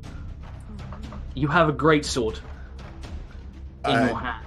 Yeah, this new, arm glowing like embers in a fire. The wind whipping by it, making sparks sort of go off it as it then this fiery long sword, great sword goes in front. Gavin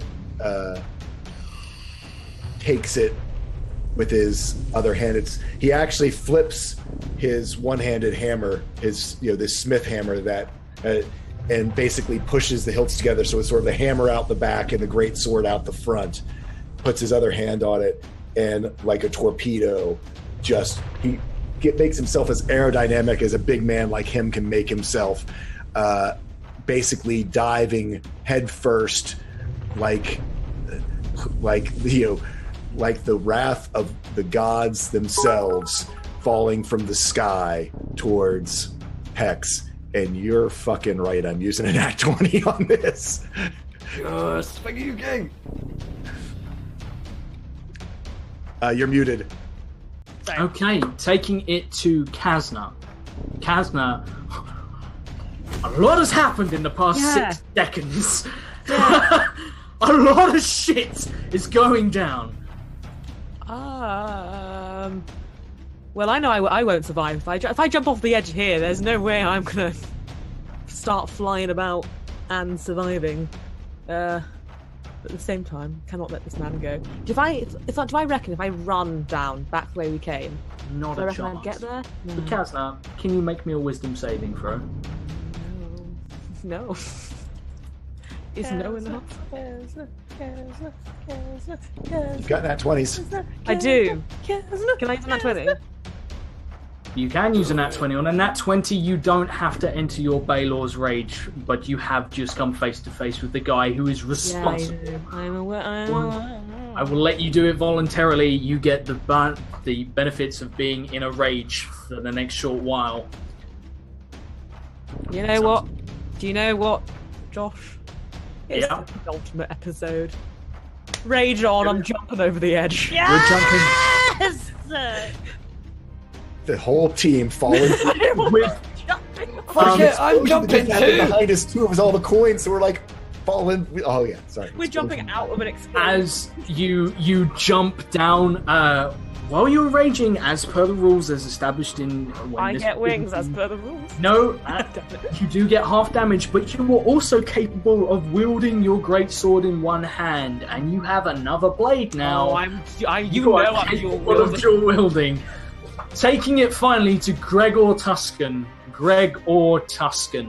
You have just blown the side of the building off. Standing next to you, a Scab who... Scab watches Kazna jump. Scab looks down, and he steps off the edge. I gotta stop him. I just gotta grab him just as he goes. Not alone.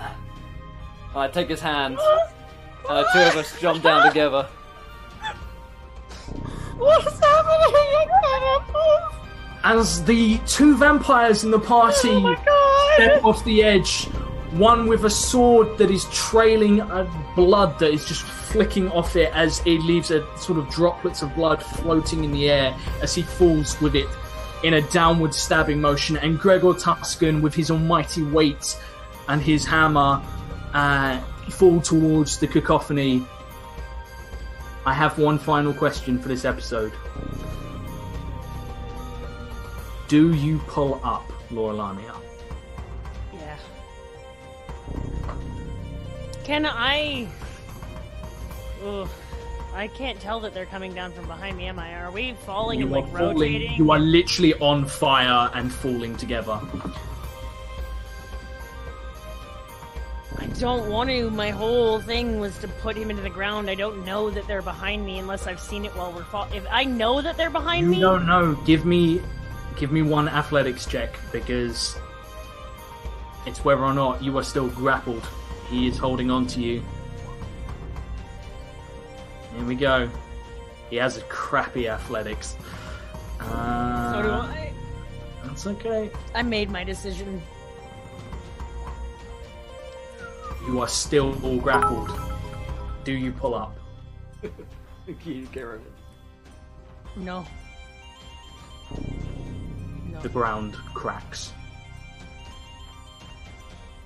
And we are ending there for the penultimate episode of Long March, as there is an impact that echoes through this chamber. Thank you very much, everyone. Holy shit. Holy shit. Nice. Holy shit. You guys are gonna have to walk up those fucking stairs again. If we survive jumping off of it. You survive. Jesus Christ. Well, my friends, that is where we're wrapping up tonight's episode, the penultimate episode of Season 2 of The Long March. Was that a fucking show? Was that a fucking show? Get some hype in chat. That was fucking amazing. Show, dude. Yeah. Dude, that was awesome. And man, if that was good, then next week's finale, holy shit, that is gonna be insane. I've got a special treat for you guys. We're gonna play the season 3 trailer, the Long March, at the end here, and I want to hand over to Josh to talk a little bit about what's happening in season 3. We have been confirmed for a 3rd season, but what you guys might not know is that season 3 of the Long March is called Kingmaker. And is not following the same story as these characters. So that means that next week's finale is even higher stakes because it is the end of the story of the Undying Heroes, which means that Kazna, Gavin, Payne, and Gregor are likely to be back next season. Certainly not as player characters, as far as I know, but yeah, it's going to be exciting. So let's first of all go around the cast and crew. Did we enjoy ourselves? Can we find you guys online? We'll do the end game talk here in a second, but Josh, how do you feel about tonight's show, my friend? I was expecting that to go to a completely different place. I prepped something for a finale, for a sort of a setup, but this is beautiful. Me and Torskal have been going at each other all season, toing and froing between Hex and Gavin, and being outed by Gregor.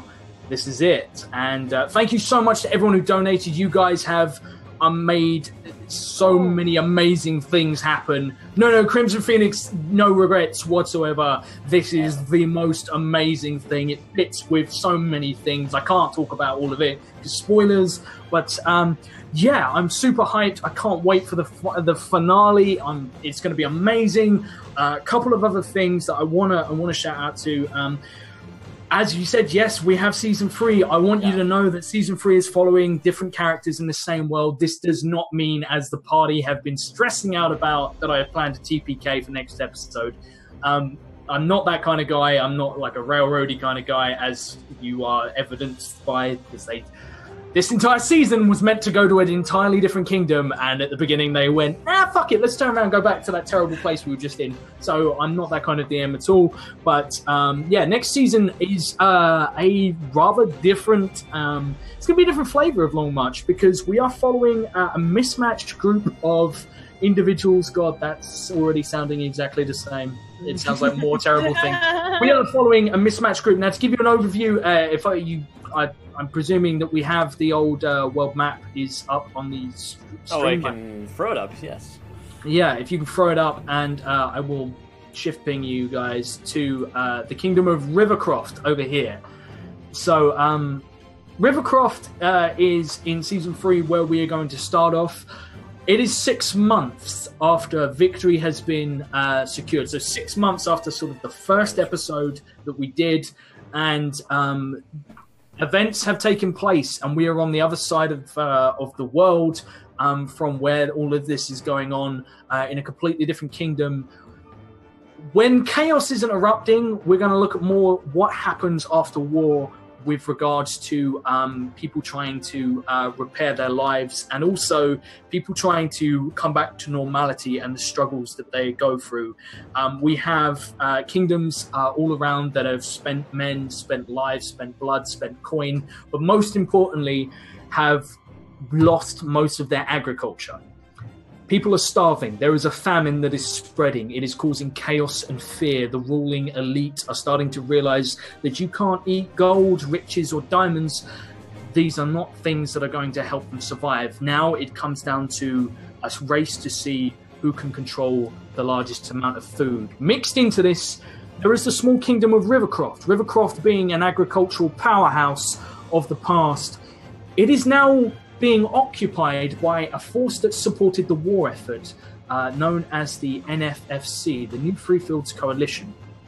They have managed to create a bountiful harvest, huge food stores, but they have done it all in a kingdom that does not belong to them. And now the kingdom's ruler is returning and finding that 2/3 of his kingdom are currently being occupied by what might be considered invaders.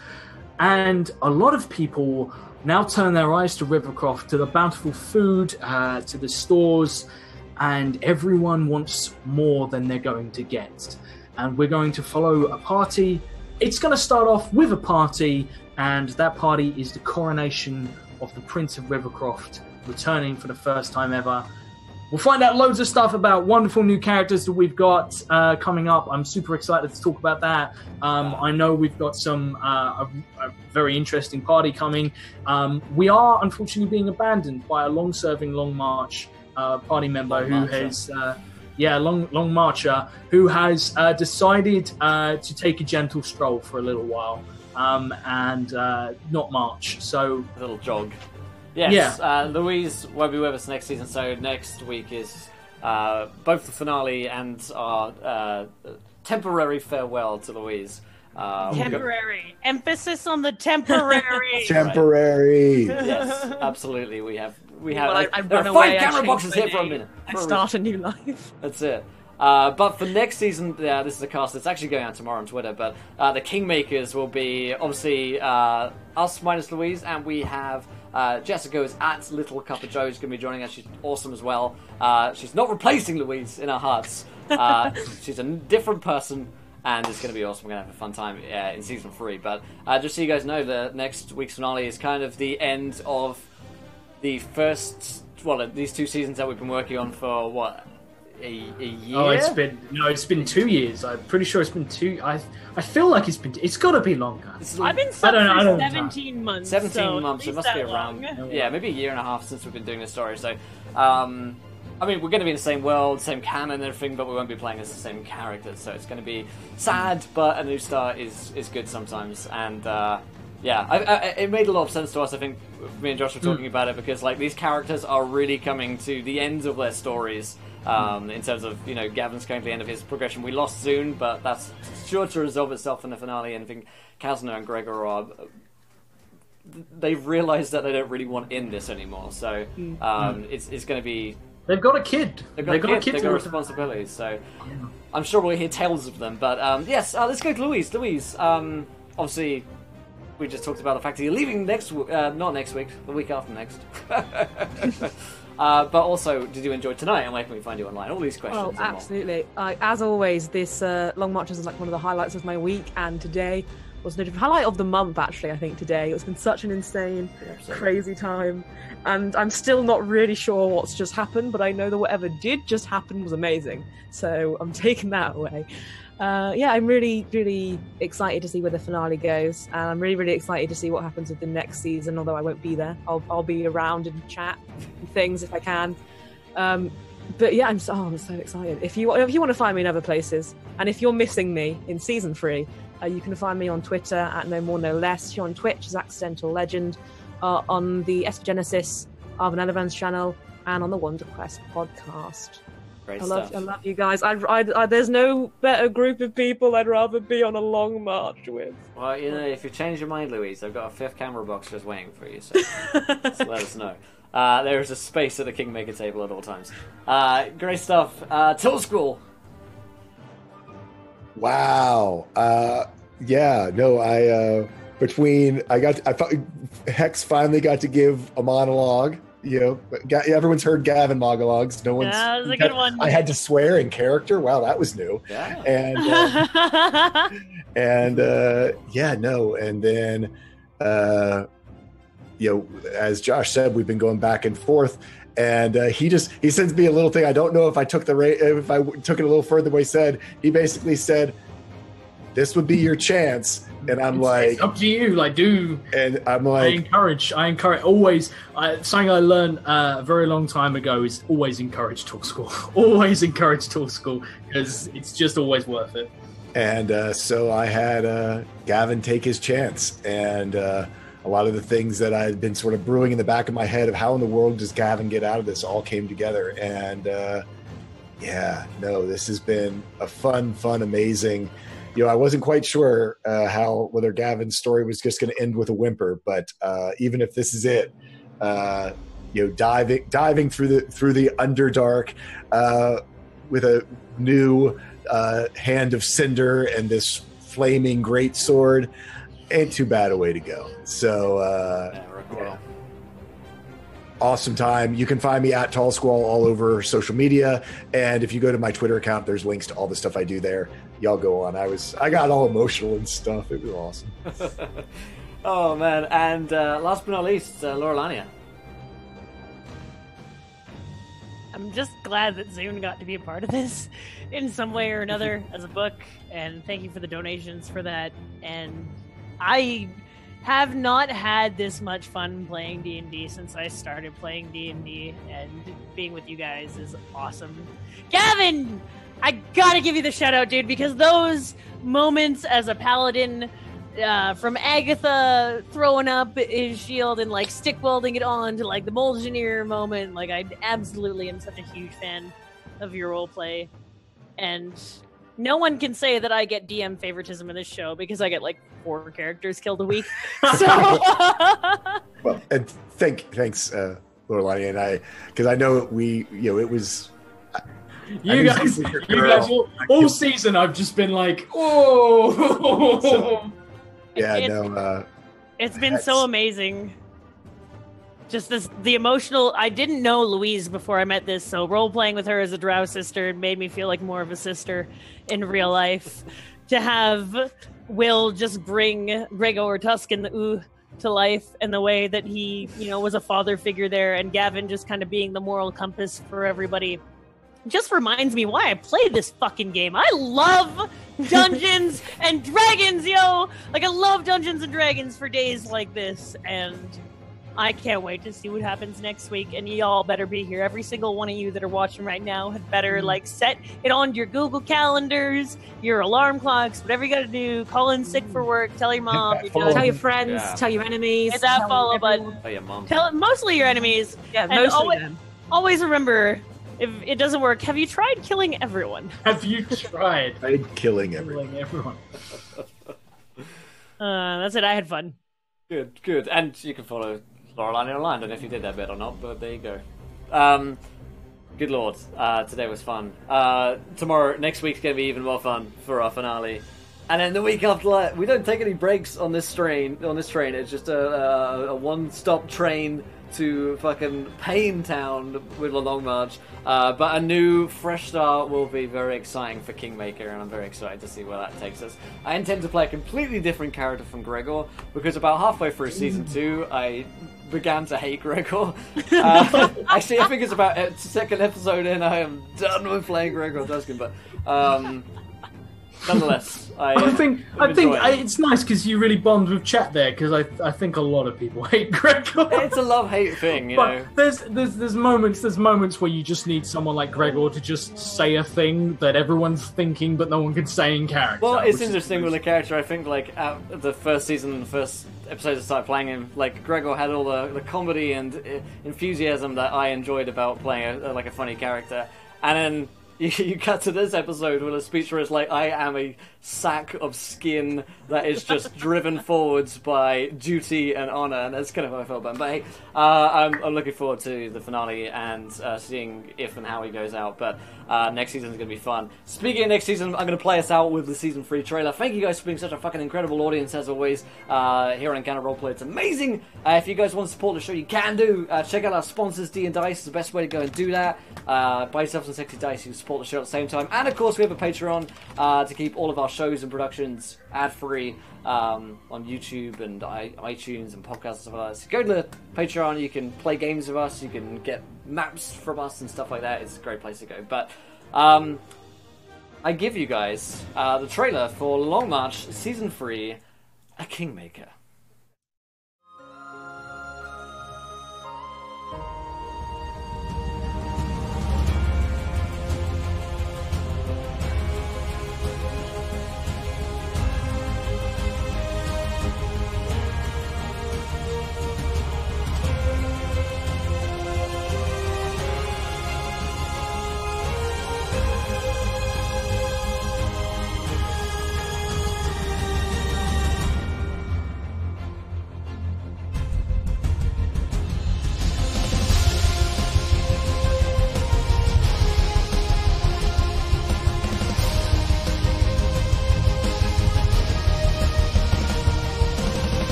That's all she wrote, ladies and gentlemen. Season 3, 2 weeks' time. Finale next week. Love you lots. Till next time, try to throw too many dead ones. Don't be laughing when you do. Good night, everybody. Bye.